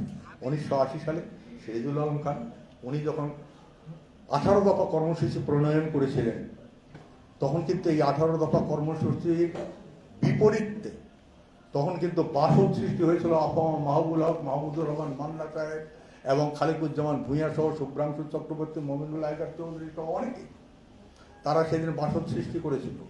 কিন্তু তারা বলেছিল, তাদের একটা স্লোগান ছিল, 10টি ডজন হুঁশিয়ার সাবধান। তারা 12 জন নেতা ছিল জাসদের, হ্যাঁ, major M A Jalil, Assam রব, শাহজাহান সিরাজ, নুরে আলম চিকু, হাসানুল হক ইনু সহ এরকম 12 জন নেতা ছিল। তাদের বিরুদ্ধে তাদের স্লোগান ছিল, কিন্তু তাদের বিরুদ্ধে এই স্লোগানটা তারা দিয়েছিল, কিন্তু তারা সত্য। কিন্তু সেই দিন তারা যে সিরাজুল আলম খান যে 18 দফা কর্মসূচি দিয়েছিল, পরবর্তী পর্যায়ে সেটাকেই উনি কনসাইজ করে উনি 14 দফায় রূপান্তরিত করেছেন। এই 14 দফায় রূপান্তরিত করেছেন, এবং এই 14 দফার মধ্য দিয়ে আজকে কিন্তু সারা বাংলাদেশে, শুধু বাংলাদেশে না, একটু আগে আমাদের ইসমাইল ভাই বলে গেছেন, হ্যাঁ, যে আসলে দক্ষিণ পূর্ব সাবকন্টিনেন্ট এতে আজকে সিরাজুল আলম খানের এই 14 দফার থিওরি, অংশীদারিত্বের গণতন্ত্র, পার্টিসিপেটরি ডেমোক্রেসি, এইটার বাইরে কিন্তু অন্য কোনো বিকল্প পথ আছে বলে আমরা মনে করি না। আমরা যারা সিরাজুল আলম খানের সঙ্গে এই 14 দফার চর্চা করেছি আমরা মনে করি না। এবং আজকের বাস্তবতাও কিন্তু ভিন্ন। আজকে কিন্তু এই যে নতুন সরকার এসেছে, আজকে যে ইউনিট সরকার এখানে এসেছে, আজকে বৈষম্য বিরোধী ছাত্র আন্দোলনের মধ্য দিয়ে যে সরকার এসেছে, তারা কিন্তু বৈষম্য সবাই প্রতি বৈষম্য করছে। তারা বৈষম্য বিরোধী নিজেরা নাম দিয়েছে, কিন্তু তারা কিন্তু সবাই বৈষম্যের শিকার কিন্তু এই জাতিকে আজকে সৃষ্টি করেছে। তারা মব জাস্টিস শুরু করেছে, তারা একের পর এক অন্যায় করছে, কোনো রাজনৈতিক দলকে আজকে কিন্তু নিবৃত করার চেষ্টা করছে, তাদেরকে জেল জুলুম থেকে শুরু করে সমস্ত কিছু করার চেষ্টা করছে। তারপরেও আমরা কিন্তু সেখানে এই অবস্থানেই কিন্তু আমরা আছি। তারপরের থেকে আমি যে কথাটি আপনাদের বলতে চাই সেটা হলো যে, আমি শেষ করে দিব এখনই, তো সেটা হচ্ছে যে যাই হোক আর কি, আমরা সেই পর্যায় পর্যন্ত আমরা আছি, এবং আমরা কিন্তু জাসদ আজকে ঐক্যবদ্ধ করার জন্য, আমরা মনে করি যে বাংলাদেশের রাজনীতিতে জাতীয় সমাজতান্ত্রিক দল জাসদ একটি রাজনৈতিক দল। এই দলটা আজকে বহুধা বিভক্ত। এখানে যদি আমরা এই দলটিকে যদি ঐক্যবদ্ধ করতে পারি, এবং ঐক্যবদ্ধের মধ্য দিয়ে আগামী দিনে আমরা বাংলাদেশে আমাদের যে অংশীদারিত্বের গণতন্ত্র, পার্টিসিপেটরি ডেমোক্রেসি এবং আমাদের দ্বিপক্ষ বিশিষ্ট পার্লামেন্ট, 500 পেশাজীবীদের অংশীদারি মানে প্রতিটি অংশগ্রহণ বা পার্লামেন্টে এবং আপার হাউসে পেশাজীবীদের অংশগ্রহণ, এইটা নিলে মিলায়া এক ব্যক্তি দুই ভোট, আমরা এই আদর্শের উপরে, দাদার এই 14 দফার উপরেই আমরা কিন্তু বিশেষ করে আমরা আজকে জাসদকে ঐক্যবদ্ধ করার চেষ্টা করছি। এবং এখানে আমাদের ব্যারিস্টার ফারা সে আছে, এবং এই যে উদ্যোগটা নিয়েছে, ইনি যে উদ্যোগটা নিয়েছে, এই উদ্যোগটাকে আমরা সবাই, আমরা যারা বিভিন্ন এলাকায় অবস্থান করি, আমরা এটাকে স্বাগত জানিয়েছি এবং সেই সঙ্গে আমরা তার সঙ্গে ওতপ্রোতভাবে জড়িত থেকে আমরা জাসদকে ঐক্যবদ্ধ করার চেষ্টা করছি। সংগ্রামী সাথীরা, আপনারা সবাই জানেন যে সিরাজুল আলম খানের এই আজকে সিরাজুল আলম খানের আজকের এই অবস্থানে আমরা যদি আজকে জাসদকে ঐক্যবদ্ধ করে আমরা যদি আন্দোলন সংগ্রামের মধ্য দিয়ে আগামী দিনে আমরা রাষ্ট্রীয় ক্ষমতা দখল করতে পারবো, এই আশাবাদ ব্যক্ত করে সবাইকে সুস্বাস্থ্য এবং দীর্ঘায়ু কামনা করে আমার কথা আমি এখানেই শেষ করছি। সবাই ভালো থাকবেন এবং সুস্থ থাকবেন। ধন্যবাদ, অনেক ধন্যবাদ বীর মুক্তিযোদ্ধা ওয়াজেদ আলী সরকার, ওনার থেকে শুনলাম। আমি আপনাদের সামনে আমরা আরো দুজন বক্তা আছেন, ওনাদের কথা শুনবো। তার আগে আমি আপনাদের সামনে ছোট ওনার রেফারেন্স একটি কথা বলি। সেটি হচ্ছে গিয়ে ওই যে বলেছি, যেহেতু সিরাজুল আলম খানকে আমি খুব কাছ থেকে দেখেছি, অনেক কিছু শোনারও আমার সৌভাগ্য হয়েছে। তো আপনাদেরকে এখানে একটি ছোট্ট একটি ঘরের একটি গল্প বলি। সেটি হচ্ছে কি, এই যে উনি বলছিলেন না যে হরতালের কথা, সাইদুল ওনার শ্রমিক নেতা ওই সময়কার কথা, এটি কিন্তু একটি মজার একটা বিষয়। তখন কিন্তু তৎকালীন সরকার, তখন আওয়ামী লীগ ক্ষমতায়, শেখ মুজিবুর রহমান তখন ক্ষমতায়, মারাত্মক একটি ব্যাপার। হ্যাঁ, আর না তখন না, এটা বলে 66 না, হ্যাঁ সরি, তখন সেটা না, এটা পরের ঘটনা, সরি আমি 66 আমলের কথা বলছি। তখন হচ্ছে গিয়ে তখন সিরাজুল আলম খান ওনারা হরতালের ডাক দিয়েছে, কিন্তু তখন তো আইয়ুব খান ক্ষমতায়, পাকিস্তান আমলের সরকার, তখন তো হরতাল করা মানে অসম্ভব একটি ব্যাপার। আর ওনারা তখন মাত্র 66, মানে তখন মেজো কাকা মানে দাদা সিরাজুল আলম খান তখন জাস্ট ছাত্রলীগের সাধারণ সম্পাদকের আগে ছিলেন উনি, তখন খালি উনি সেখান থেকে বেরিয়ে। তো এই সময় হরতাল উনি কিভাবে করবেন, তো উনি এটাকে মাঝে মাঝে আমাকে বলতো, যখন রাজনীতির কিছু শেখাতো তখন আমাকে বলতো, রাজনীতি খালি কাগজে কলমে পড়ে বইয়ের থেকে পড়লে হবে না, বই থেকে পড়তে হবে, পাশাপাশি আরো অনেক কিছু অবজার্ভ করেও তোমাকে শিখতে হবে। যেমন এই সাইদুলের ঘটনায় উনি বলতো যে কানেকশন রাখতে হবে। তাই আমি বললাম যে আপনি এটা কিভাবে করে করতেন? উনি তখন বলতেন যে কানেকশন বলে এটা ছিল আমার নোয়াখাইল্লা বুদ্ধি। তো নোয়াখাইল্লা বুদ্ধি কি? এই সাইদুলের বাড়ি ছিল নোয়াখালী। উনি যেটা করেছেন, উনি এই শ্রমিক নেতা সাইদুলকে বের করেছে, যার বাড়ি নোয়াখালী। সাইদুলকে বলেছে যে আমার তো এরকম হরতালের ডাক দিয়েছি, এখন তুই যদি সামনে না আসিস তাহলে তো এই হরতাল হবে না, তাহলে তো আমরা কিছু করতে পারবো না। এই সাইদুল তখন ওনার নোয়াখাইল্লা ভাই সিরাজুল আলম খানকে সাহায্য করার জন্য সে তার সব শ্রমিক নেতাদেরকে নিয়ে উনি রাস্তায় নেমে আসেন। এবং সবচেয়ে অদ্ভুত ব্যাপার যেটা, সকালবেলা ওনারা রাস্তা অবরোধ করলেন, সন্ধ্যা যখন 6টা বেজে গেছে, 6টা বেজে যাওয়ার পরে তারপরে পুলিশ এক পর্যায়ে এসে খুঁজছে যে সিরাজুল আলম খান কোথায়, সে এইখানে সিরাজকে, সিরাজুল আলম খান না, তখন পুলিশ বলছে সিরাজকে। তো উনি তখন বলছে আমি। তো উনি বলছে কি আপনারা তো আমাকে গ্রেফতার করতে আসছেন? বলছে না, আপনারে গ্রেফতার করলে তো আর আমরা থাকবো না, আপনি চলেন ওইখানে চলেন। ওরা খালি বলে পুলিশ গিয়ে আমরা ওদেরকে সরতে বলেছি, ওরা বলছে না সিরাজ আসলে সরবো, সিরাজ না আসলে সরবো না। তারপরে উনি বলার পরে তারা রাস্তা ছেড়ে দিয়েছে। তো এই যে ওনার যে ট্রিক্সগুলো ছিল, এই ছোট ছোট ট্রিক্স, তো সেটির কথা মনে হলো। আর আরেকটি কথা উনি বলেছেন 15 দফা। আমরা জানি যে আমাদের দেশ স্বাধীন হওয়ার পরে শেখ মুজিবুর রহমানকে সিরাজুল আলম খান 15 দফা দিয়েছিলেন। সেই 15 দফাই ছিল আসলে মূলত আমাদের বাঙালির মুক্তির সনদ। তখন যদি শেখ মুজিবুর রহমান সেই 15 দফা উনি মেনে নিতেন, বা তখন যদি একটি জাতীয় সরকার যেটি সিরাজুল আলম খান গঠন করতে চেয়েছিল সেটি যদি গঠন করা হতো, বাংলাদেশের অবস্থা আজকে এই অবস্থায় থাকতো না। যাই হোক, এইগুলো আমরা শুনবো আমাদের মোয়াজ্জেম হোসেন খান মজলি, শুনি তখনকার তৎকালীন সাবেক ছাত্রনেতা, ওনার থেকে শুনবো, এবং আমাদের বীর মুক্তিযোদ্ধা আমাদের আবু সাইদ খান, ওনার থেকেও আমরা শুনবো। তো এই মুহূর্তে আমি তাদেরকে আমি আমন্ত্রণ জানাবো, আপনারা একটু আসবেন, কিন্তু 1 মিনিট করে কথা বলবেন। ফখরুল আলম খান, ফেরদৌস আলম খান উনি কিছু বলতে চেয়েছিলেন। গতবারও আমরা শুনেছি ফখরুল আলম খানের কথা। ফেরদৌস আলম খান আপনি আসেন, আপনি আসতে পারেন, আসেন কিছু বলেন। কোথায়?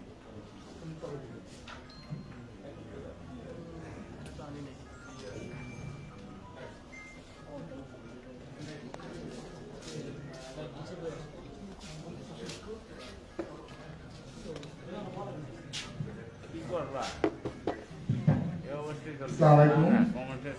আমি এসএকে ফাউন্ডেশনের সদস্য। এট দ্য সেম টাইম আমার সবচেয়ে বড় গর্ব আমি সিরাজুল খানের ছোট ভাই। একই মায়ের দুধ খেয়েছি আমরা দুজন, আমার সিরাজ ভাই সহ। আমি কিছু কথা বলবো আজকে। 6 জানুয়ারি 1941 ওনার জন্ম, আজকে আমরা 8 জানুয়ারি ওনার জন্মদিন পালন করছি। ওনাকে এখানে দেখতে হয়েছে সিরাজুল খান রাজা স্বাধীনতা সরকারের রূপকার নির্বাচন প্রধান। আমি বলবো যে নামেই যার পরিচয়, সিরাজুল খানের জন্য আর কোনো অ্যাডজেক্টিভ দরকার হয় না। আপনার কি আমার সাথে একমত? আর কিছু লাগে না, সিরাজুল খানকে এই নামে যে চিনবে না তাকে অ্যাডজেক্টিভ দিতে দরকার নেই। আমি সিরাজুল খান সম্পর্কে খুব বেশি কিছু বলবো না।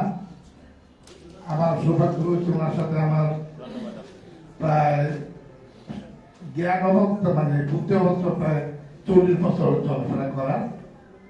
উনি অত্যন্ত তীব্র বুদ্ধি সম্পন্ন ভবিষ্যৎ চিন্তাধারার লোক ছিলেন। উনি সবসময় বলতেন যে কখনো ছোট চিন্তা করবা না, যাই করবা বড় চিন্তা করবা, তুমি সাকসেসফুল হও কি না হও। সাকসেসফুল না হলে সবাই বললো লোকটা বড় কাজ করতে গিয়ে ফেল করেছে, আর সাকসেস হলে তো ইস্ট সাকসেস। ওনার সাথে আমি বিভিন্ন জায়গায় বিদেশে ভ্রমণ করেছি। আমরা বিদেশে গেলে সাধারণত আমার ছেলে মেয়ে স্ত্রী পরিবারের জন্য জামা কাপড় পুতুল কিনি। উনি সাথে আমি যখন যেখানে গিয়েছি, উনি গিয়েছে লাইব্রেরিতে, উনি বই কিনেছেন। আমি ওনার সাথে ব্রিটিশ লাইব্রেরিতে গিয়েছি। উনি ওনার সাথে দিল্লি গিয়েছেন, দিল্লির সবচেয়ে বড় লাইব্রেরিতে গিয়েছেন। উনি বই কিনতেন, উনি কলম কিনতেন। কলম হচ্ছে আপনি কলম কিনেন কেন, আপনি কিছু লিখেন না। ওদের কলম হচ্ছে আমার সবচেয়ে ফেভারিট জিনিস। আর বই পড়ে আমি শুধু শিখি, বই আমাকে খুব আনন্দ দেয়। উনি যখনই যেখানে যেতেন আমাকে বলতেন যে প্রথমে যাবা লাইব্রেরিতে, তারপরে যাবো জাদুঘর। এই জাদুঘর হচ্ছে ওই দেশের কৃষ্টি, তুমি সেখানে চিনতে পারবা, জানতে পারবো ওই দেশের কৃষ্টি কি জিনিস। আর আরেকটা হচ্ছে উনি দেশকে সবসময় বেশি ভালোবাসতেন। আমরা প্রতি বছর 21শে ফেব্রুয়ারি শহীদ দিনে গিয়ে ফুল দিয়ে আসি। ওদের ভাই বলেছেন আমি আমার মোটরসাইকেল পিছনে উনি চলেছেন, গত 40 বছরই আমার মোটরসাইকেল চলেছেন। প্রতি বছরের 1 বৈশাখ সিরাজুল খান আমাকে নিয়ে মোটরসাইকেলে করে শাহবাগ যেতেন। শাহবাগ থেকে ফুল কিনে উনি শহীদ দিনে দিয়ে আসতেন। আমি বলতে আপনি 21 ফেব্রুয়ারি না দিয়ে 1 বৈশাখ দেন কেন? বলতে 21 ফেব্রুয়ারি তো সবাই দেয়, আমি অন্য একটা ডেটে করি, আপনি একটু এক্সেপশন, আমার কাছে তাই মনে হয়, তাই আমি 1 ফেব্রুয়ারি 1 বৈশাখ দিই। এই জন্য অনেক স্মৃতি আমার সাথে ওনার আছে। উনি যেদিন ওনার ভূমিকা 76-এ আমার ওনাকে এক জায়গায় যেতে হবে, আসলে ওনার সাথে একটা মিটিং ছিল, গোপন জায়গায় মিটিং হতো। আমার মাস্টারগুলো আমাকে ফোন করলো যে তুই ওই জায়গায় আয়, আমাকে একটা বোঝাতে হবে। গেলাম, আমি বললাম তুই কোন জায়গায় যাবে? সোজা উনি জায়গার নাম বলতো না, তুই সোজা চালাতে থাক। চালাতে আমি আসলে এখন বলে দিচ্ছি, মহাত্তর থেকে যাচ্ছি এয়ারপোর্ট রোড হয়ে আস্তে আস্তে শাহবাগের সামনে আসলাম। হঠাৎ দেখলাম যে আমার মোটরসাইকেলের সাথে একটা জিপ খুব ক্লোজ হয়ে যাচ্ছে। আমি বললাম যে আমি একটু সময় বেশি নিচ্ছি, সরি পরিবেশটা পাওয়া। আমি বললাম যে খুব ক্লোজ হয়ে যাচ্ছে। বলে কি? আমরা দেখো আর্মি জিপ মনে হচ্ছে। বলে তুই চালা, তাহলে থামাবি না। কই যাবো? বলতে তুই স্ট্রেট চলে যা। আমি শাহবাগ আসলাম, শাহবাগের মধ্যে বলবো ইউনিভার্সিটির ভিতরে ঢুক। আমরা ইউনিভার্সিটির ভিতরে সে ঢুকবে না। আমি চলে গেলাম ইউনিভার্সিটির ভিতর দিয়ে, সোজা চলে গেলাম ইয়েতে ইঞ্জিনিয়ারিং ইউনিভার্সিটির ভেতরে ঢুকে গেলাম। ঢুকে মোটরসাইকেল রেখে জাস্ট কাজ চলো না, আমার সাথে বলতে স্কেপ, এটা বলে স্কেপ কথাটা বলে উনি স্কেপ করলো, মানে বোঝাতে তুই স্কেপ কর। উনি স্কেপ করে গেল। উনি আমি দেখছি দূরে মাঠে গিয়ে পুরো যে ইঞ্জিনিয়ারিং বিরাট মাঠে গিয়ে চিত হয়ে শুয়ে থাকলো, যেটা কিনা আমাকে দেখা যাচ্ছে না। আর আমি মোটামুটি ভাবে স্কেপ করে আসলাম ওয়ার্ল্ড কাপ খেয়ে। সেকেন্ড টাইম যখন ওনাকে খুঁজতে গেলাম, ধরুন আধা ঘন্টা পরে তখন আমি অ্যারেস্ট হয়ে গেলাম, পুলিশ ধরে নিয়ে এলো। আমি আর আফরো মাহবুল হক একসাথে আমরা প্রায় 1 বছর জেলে ছিলাম। সেখান থেকে পরে আবার চলে আসলাম কুমিল্লা। যখন ট্রায়াল হয় আমাদেরকে কুমিল্লা সেন্টার জেলে পাঠিয়ে দিল, ওখান থেকে 1 ঘন্টা জেলে গেলাম। তা আমি যে কথাগুলো বলতে চাচ্ছি, ওনার চিন্তা ছিল সবসময় ফরওয়ার্ড, সামনের দিকে। ওনার হিস্ট্রি, ওনার ইতিহাস, ওনার রাজনীতি সম্পর্কে ওনারা আলোচনা করেছেন। মতেফর খান যদি জানেন, আমরা একসাথে ইলেকশন করেছি জিনাত মসজিদ ক্যাবিনেটের সেক্রেটারি, জিনাত ভিপি। আমরা ইলেকশন করেছি জহুর আর মাহবুবের। আমি ইলেকশন করেছিলাম, আমরা সব ব্যালট বাক্স যখন আমরা জয়ের পথে হাজার করেছি, এবং সবই জানে, সবাই জানেন। তো ওনার কথা যে হচ্ছে যে তোমরা সবসময় ফরওয়ার্ড চিন্তা করো, শান্তির চিন্তা করো এবং দেশের জন্য চিন্তা করো। যখন কাউন্টের দিকে যাচ্ছে, আমরা যখন ব্যালট বাক্সের দিকে যখন গণনা বোঝা গেল যে জাতীয় ছাত্র জয়ী হতে যাচ্ছে, তখনই ব্যালট বাক্সটা হাইলাইট হলো। এটা জিনাত ভাই জানে, ভাই সবাই জানে, হাইলাইট করে তখন তাদের রেজাল্ট পাওয়া গেল না। তো ওনার সাথে ভর্তি গেলে বলা শেষ করা যাবে না। ওই ফলাফল কি পরে ডিক্লেয়ার করা হয়েছিল নাকি? না না না, ফলাফলটা ডিক্লেয়ার হওয়ার পরে আর হয়নি, দেখছেন অনেক বছর। তো এই ওনার সাথে কোনোভাবে কথা বলতে গেলে শেষ হবে না। সবাই সীমিত, আমাদেরকে প্রথমে উনি সময় বেঁধে দিয়েছেন ডাক্তার ফারাক খান। আপনার সকলকে ধন্যবাদ আমার কথাগুলো বক্তব্য শোনার জন্য। আমার অনেক কিছু বলার আছে ওনার সম্পর্কে, অন্য সময় কখনো সুযোগ থাকলে বলবো। এই মুহূর্তে আমি আমার ইমিডিয়েট বড় ভাই ফখরুল আলম খানকে দিচ্ছি কিছু বলার জন্য। আসসালামু আলাইকুম। মোটরসাইকেলের কথা যে বললো, শোনা যাচ্ছে তো না? আমাকে মাঝে মধ্যে বলতো যে ওখানে আস, আমিও মোটরসাইকেল চালাতাম।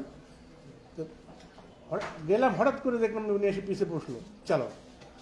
চালাতে চালাতে বলতো যে ওই যে লাল বাতিটা যে জ্বলতেছে, এমনভাবে চালাবা যেন লাল বাতি সবুজ হয়ে যায়, ওই সময় তুমি আবার পাস করবা, যেমন দাঁড়াতে না হয়। এমন এইভাবে উনি খুব ট্যাক্টফুলি চলতেন এবং আমাদেরকেও সবাইকে খুব সতর্কভাবে থাকতে বলতেন। ধন্যবাদ, ভালো থাকবেন, আল্লাহ হাফেজ, আসসালামু আলাইকুম।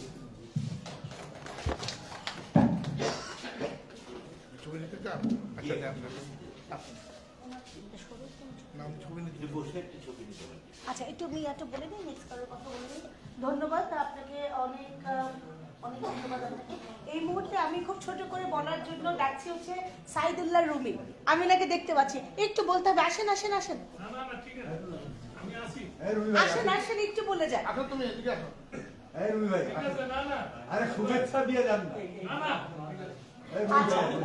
আচ্ছা ঠিক আছে, আমরা বীর মুক্তিযোদ্ধা সিরাজ শিকদারের কাছ থেকে কিছু শুনবো।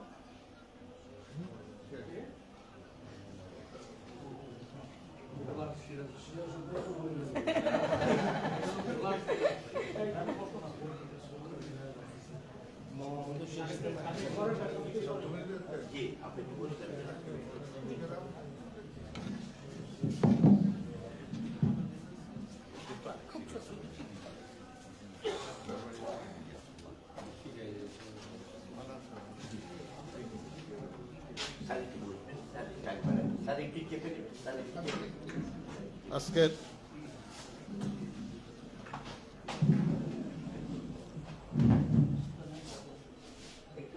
আসসালামু আলাইকুম। আজকের সবার সম্মানিত সভাপতি এবং উপস্থিত সিরাজুল আলম খান দাদা ভাইয়ের অনুসারী সহযোগী সবাইকে আন্তরিক শুভেচ্ছা এবং অভিনন্দন জানিয়ে আমি সংক্ষেপে দুই একটা কথা বলছি। সিরাজুল আলম খান দাদা ভাইয়ের সম্পর্কে বলা বা আলোচনা করার মতো জ্ঞান অভিজ্ঞতা আমার নেই, তবে আমি সচক্ষে তার অনেক কাজে সহযোগিতা করেছি এবং দেখেছি। তো এই মুহূর্তে আমাদের জন্য যা প্রয়োজন, আমি মনে করি অন্যান্য আলোচনার চাইতেও তার যে দেশের জন্য যে রাজনৈতিক বক্তব্য এবং কর্মসূচি, এইটাকে তুলে ধরার জন্য আমাদের সবাই অগ্রসর হওয়া দরকার। দেশ এবং জাতির এখন যে অবস্থা, ভবিষ্যৎ অন্ধকার। আমি গত মিটিংয়ে বলছিলাম যে সব কর্মের ফলাফল নিম্নচম। মানে যারা আন্দোলন করছে, বিপ্লব করছে, বিগত দিনে যারা ক্ষমতায় আসছে, তাদের সামনে কোনো কর্মসূচি নাই। জাতির যে অবস্থা, এই অবস্থায় আমরা ধারাবাহিক 14 দফা কিভাবে বাস্তবায়ন করব, আমি মনে করি মঞ্চে যারা উপবিষ্ট আছেন এবং হাউসে যারা আছেন, তারা শুধু এই কর্মসূচিটাকে বাস্তবায়ন করা এবং জনগণের কাছে প্রতিষ্ঠিত করা এই মুহূর্তের কাজ। সবাইকে ধন্যবাদ।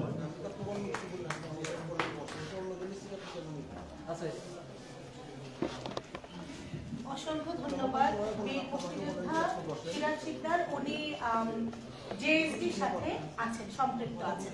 এই মুহূর্তে আমরা শুনবো মোয়াজ্জেম হোসেন খান মজলিস, সাবেক ছাত্র নেতা।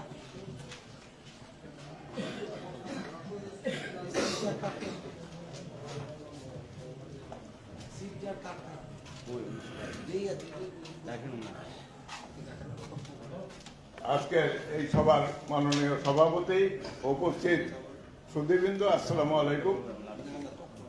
আসলে আপনারা দেখবেন যে আমাদের বাংলাদেশের রাজনীতিতে মুখ্য যে রাজনৈতিক দলগুলো আছে, তারা স্বাধীনতা যুদ্ধে তাদের ভূমিকাটাকেই জনগণের সামনে তুলে ধরে তাদের মানে তাদের এই দেশকে শাসন করার একটা অভিপ্রায় তারা করছে। কিন্তু জাসদ, এখানে অনেকেই বলছে যে জাসদ যদিও শতকরা 100% মুক্তিযুদ্ধের পক্ষের লোক দিয়ে এই জাসদ গঠিত হয়েছিল, কিন্তু আসলে এটাকে যদি না করা যায়, এটাকে যদি আবার পুনর্গঠন না করা যায়, তাহলে ওই জাসদের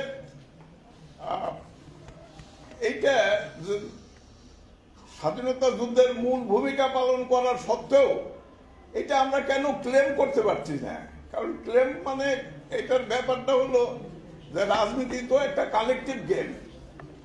এখানে আমরা যদি ধরেন আসমর রব্বাই বলছে যে উনি পতাকা উত্তোলন করেছেন, ওনারা তো সংগঠন থেকে ডাকসু ভিপি বানানো হয়েছিল, উনি ব্যক্তির অভিশাপে উঠান নাই। শাহজাহান সিরাজ এই দেশের যারা স্বাধীনতার যুদ্ধের ঘোষণার কথা বলছেন, একমাত্র পূর্ণাঙ্গ স্বাধীনতা ঘোষণা ছাত্রলীগই দিয়েছিল, সেটা শাহজাহান সিরাজের মাধ্যমে পল্টন ময়দানে। তো এই যে ইশতেহার পাঠ, সেটা তো দলের সাধারণ সম্পাদক হিসেবেই দিয়েছিল। আসলে এইটাই আমাদের জন্য ভুল হয়েছে, যে এইটা এই যে রাজনীতিতে একটা কালেকটিভ গেম, এবং রাজনীতিতে তারা যে দল করতে নির্বাচিত হয়েছে, সেই দলকে আমরা ধরতে পারি নাই। তারা ওই ব্যক্তিগত কিছু ইটাকে নিয়েই এক একটা ছোটখাটো দোকান টোকান খুলছে। তবে সিরাজুল আলম খানের সম্বন্ধে আমার সবচেয়ে বড়, ওনার সাথে আমার 3 বার একটা বিষয়ে আলাপ হয়েছে। উনি সবসময় বলতো যে একটা হলো যে একই বক্তব্য যদি কোনো পার্সোনালিটি সেই ধরনের লোক না দেয়, সেটা কিন্তু জনগণ ক্যারি করে না। এই জন্যে আমার মনে হয় যে এটা যতই আমরা বলি যে আমরা পার্টিকে ঐক্যবদ্ধ করতে চাই, এখানে যে কোনো ইয়েকেই আপনার একজনকে আপনাকে পূর্ণাঙ্গভাবে উপস্থাপন করতে হবে জাতির সামনে। আসলে ব্যাপার হলো কি, আমাদের এই দেশের স্বাধীনতা যুদ্ধের ইতিহাস যদি ঠিক না করা হয়, তাহলে এইরকমই চলতে থাকবে। ওই এক একজন এসে বলবে যে আমি অমুকটা করেছি। তা আমি যে জিনিসটা বলতে চাই যে এই রাজনীতি যেমন কালেকটিভ গেম, আর রাজনীতির একটা বাহন হচ্ছে একটা সংগঠন। তো এই স্বাধীনতা যুদ্ধের মূল সংগঠনই ছিল ছাত্রলীগ।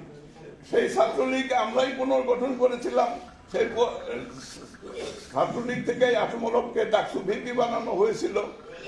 সেই ছাত্রলীগের সেক্রেটারি শাহজাহান সিরাজ ছিলেন। সেই নৈবদ্য সংগঠক এবং আমি সায়েন্সের ভাবে বলতে ক্যাটালিস্ট হিসাবে সিরাজুল আলম খানই কাজ করেছেন। ওনাকে কেন্দ্র করেই এটা আবর্তিত হয়েছে। কিন্তু এই যে আমাদের বিচ্ছিন্নতা, এই বিচ্ছিন্নতাটাই আমাদেরকে ক্রেডিট নিতে দেয় নাই। এবং এই দেখে আপনার এই যে মূল রাজনীতিবিদ যারা এখন দেশকে আপনার রিপ্রেজেন্ট করার চিন্তা করছে, ওই তারেক জিয়া ওই 71-এর কথাই বলছে। ওই আগে যে আমাদের যারা পলাতক নেতৃবৃন্দ ছিল ওনারাও বলছে যে আমরা একজনই দেশ স্বাধীন করে দিয়েছে, কিন্তু রাজনীতি তো আসলে এটা কালেকটিভ গেম, এটা একা কেউ কিছু করতে পারে না। অবশ্যই যে কোনো একজনকে কেন্দ্র করে হয়।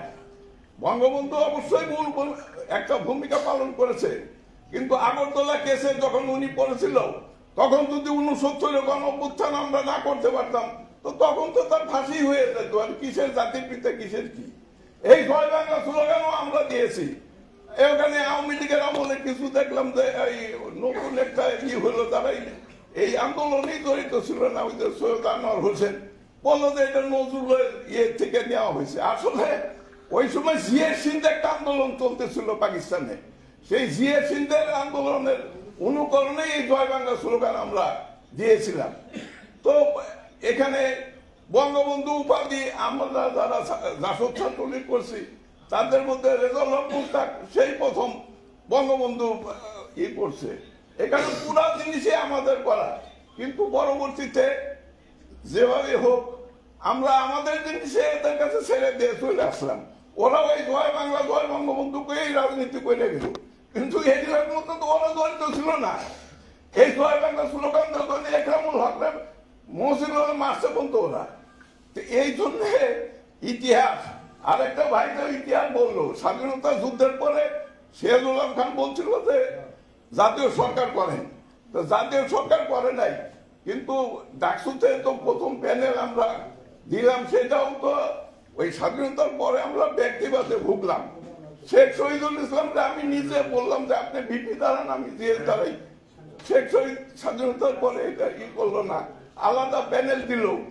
ওই যে প্রথমে ডাকসুতে যে 2টা প্যানেল হইলো ওইখানে কিন্তু বিভক্তি শুরু হলো, সেটাও অনেকেই জানে না। খালি কয়েক ওই 2টা সম্মেলন হয়েছে আর ভাগ হয়ে গেছে, 2টা সম্মেলন হয় নাই তো। ওই ডাকসুতেই বঙ্গবন্ধু 10ই জানুয়ারি ফিরছে, 20 মে ডাকসু ইলেকশন হয়েছে, ওইখানেই 2টা প্যানেল ছিল, শেখ শহীদ মনিরুল হক চৌধুরী আর ঝিনাইদ মন্ত্রী পরিষদের মহোদয় স্বামী। আমরাই প্রথম এটাকে বিরোধী দলের সূচনা করি, তারপরে 2টা সম্মেলন হয়, তারপরে জাসদ ফর্ম হয়। কাজেই এইখানে আমাদের এই ব্যক্তিবাদী আমাদের দেশের মূল সমস্যা।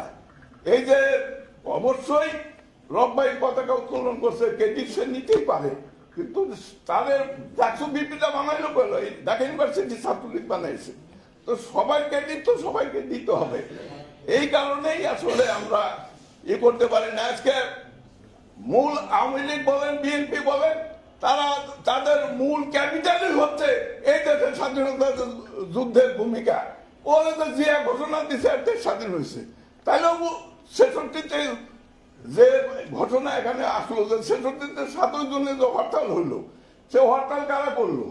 69-এ যে আন্দোলন হলো, 69-এ আন্দোলন না হলে তো স্বাধীনতা যুদ্ধই হয় না। 69-এ আন্দোলনের ফলেই বঙ্গবন্ধু শেখ মুজিবুর রহমানকে আমরা মুক্ত করতে পেরেছিলাম।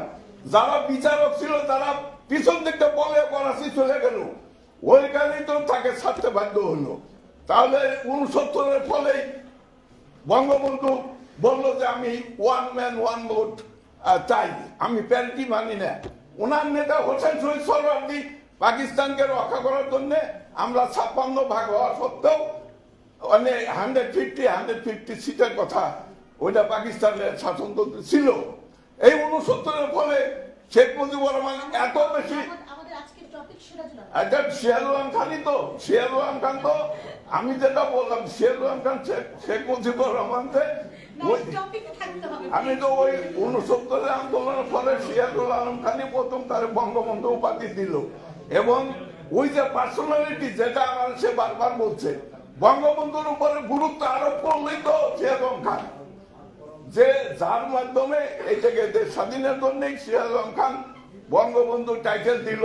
আগরতলা কেসের আসামিদেরকে পল্টন ময়দানে আলাদাভাবে সম্বর্ধনা দিয়ে নাম কাউ আসছে, এককভাবে শেখ মুজিবুর রহমানকে ওই সোহরাওয়ার্দী উদ্যানে তাকে করা হইল। এবং তার ভিতরে যেমন ওই যে হিন্দুরা যেমন পূজা করে দেবদেবী নিজেরাই তৈরি করে আবার পূজা করে, তো শেখ মুজিবুর রহমানের দেবতা তো আমরাই বানিয়েছিলাম, এই সিরাজুল খানই বানিয়েছিল। সেইগুলো অনেক ইতিহাস জানে না, হঠাৎ করে এসে বিরাট কিছু ইতিহাস শুরু করে দেয়। এই ঢাকা ইউনিভার্সিটি ছাত্রলীগ, আমি যখন ফজলুল হলের ছাত্র সংসদে আসি তখন একমাত্র ইকবাল হলে ফুল ক্যাবিনেট ছিল, আর ফজলুল হলে মেনন গ্রুপ মধ্যে গ্রুপ সহ ছিল। এই ছাত্রলীগকে এত সংগঠিত করা হয় যেখানে আসম রব মাখন সবাই ডিফিট দেয়, ইলেক্টেড হয়ে যায়। সেই ক্রেডিট তো ছাত্রলীগের ক্রেডিট, সেই ক্রেডিট আমাদের ক্রেডিট, কিন্তু সেইগুলা তো আসলে এই জন্য এই দেশের স্বাধীনতার ইতিহাস যদি ঠিক না হয় এই দেশের রাজনীতি ঠিক হবে না। এই একবার এক একটা আউট আসবে, এইগুলো বিক্রি করে তারা কিছুদিন রাজত্ব করে চলে যাবে। সবাইকে ধন্যবাদ। আসসালামু আলাইকুম।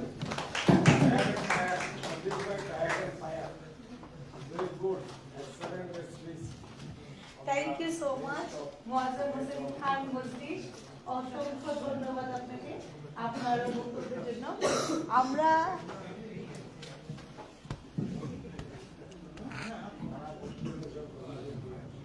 জাস্ট এখানে একটি কথা, আমি নতুন প্রজন্ম হয়ে যেটি বুঝি সেটি হচ্ছে গিয়ে ওনার কথা একদিক দিয়ে ঠিক আছে, এটাই সত্য যে শেখ মুজিবকে শেখ মুজিব বানিয়েছে সিরাজুল আলম খান সহ ছাত্র নেতারা। এটি আওয়ামী লীগ স্বীকার করুক কি না করুক এটাই বাস্তবতা এবং এটাই সত্য। এবং শেখ মুজিব সহ ওনার যে পুরো পরিবারের আমরা যে পরিণতি দেখেছি, যে ভয়াবহ পরিণতি দেখেছি, সেটি অবশ্যই কাম্য না। কিন্তু এই পরিণতির জন্য আওয়ামী লীগ সবসময় সিরাজুল আলম খান এবং জাসদকে দায়ী করেছে। কিন্তু আমি এই প্ল্যাটফর্ম থেকে দায়িত্বশীল জায়গা থেকে দায়িত্ব নিয়ে বলতে চাই, এটির জন্য স্বয়ং শেখ মুজিব এবং আওয়ামী লীগ দায়ী। কারণ হচ্ছে গিয়ে উনি যদি সিরাজুল আলম খান, যিনি কিনা শেখ মুজিবের এক সময়কার ছায়া হিসেবে ছিলেন, তিনি যদি নিজের ছায়াকে ত্যাগ না করতেন, মোস্তাকের মতন গাদ্দাররা সেখানে জায়গা পেত না। 1973 সালে যে নির্বাচন হয়েছিল, সেই নির্বাচনে জাসদের ক্যান্ডিডেট যখন জয়ী হচ্ছিল, ইঞ্জিনিয়ার সাহেব, আমাদের ইঞ্জিনিয়ার সাহেব টাঙ্গাইলের,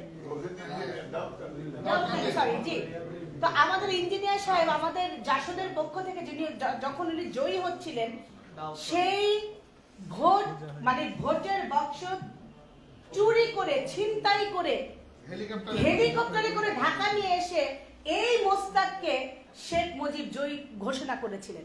যেই মোস্তাকের হাতে আসলে সেই দিনই উনি সহ ওনার পরিবারের মৃত্যু লিখে দিয়েছিলেন।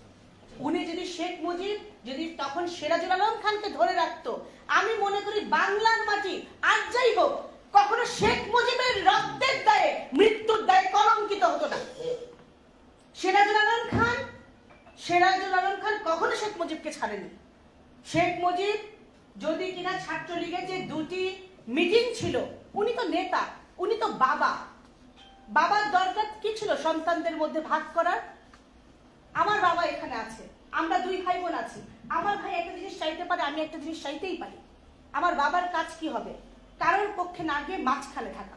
শেখ মুজিব সেদিন থাকতেন মাঝখানে, উনি যেতেন না কোনো মিটিংয়ে, তাহলে তো ছাত্রলীগ ভাগ হতো না, তাহলে তো জাসদে ফর্ম হতো না। উনি চেয়েছেন দেশের মধ্যে নৈরাজ্য সৃষ্টি হোক, উনি চেয়েছেন উনার হাতে গড়া এই ছেলেরা যারা উনাকে পিতৃতুল্য করে তুলেছিলেন, ওরা বিভক্ত হয়ে যাক। এবং উনি উনার নিজের ক্যাবিনেটে মোস্তাককে জায়গা দিয়েছে। এবং উনার সাথে যারা ছিল এই ক্যাবিনেটে মনে হয় 22 জন ছিলেন। এই 22 জনের মধ্যে 22 জন নাকি 11 জন ছিলেন, এর মধ্যে না 11 জন ছিলেন শেখ মুজিবের ক্যাবিনেটে। সেই 11 জনের মধ্যে 9 জনই খন্দকার মোস্তাকের ক্যাবিনেটে যোগ দিয়েছিলেন।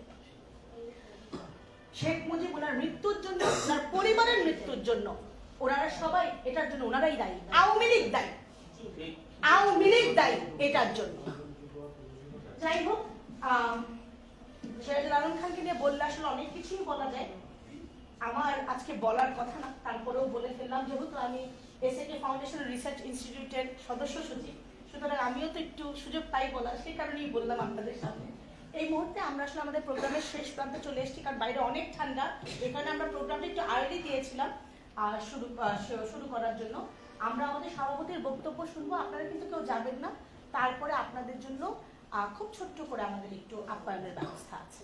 আমি আমাদের সভাপতি, আমাদের সিরাজুল আলম খান, এসএকে ফাউন্ডেশন ও রিসার্চ ইনস্টিটিউটের চেয়ারম্যান, বীর মুক্তিযোদ্ধা আবু সাইদ খানের কথা শুনবো এবং আপনাদেরকে আমি উনি আসার আগে just একটি কথা বলে রাখি, আমাদের এই ফাউন্ডেশনকে সিরাজুল আলম খান এসএকে ফাউন্ডেশন ও রিসার্চ ইনস্টিটিউট, এটির কিন্তু আলাদা একটি তাৎপর্য আছে।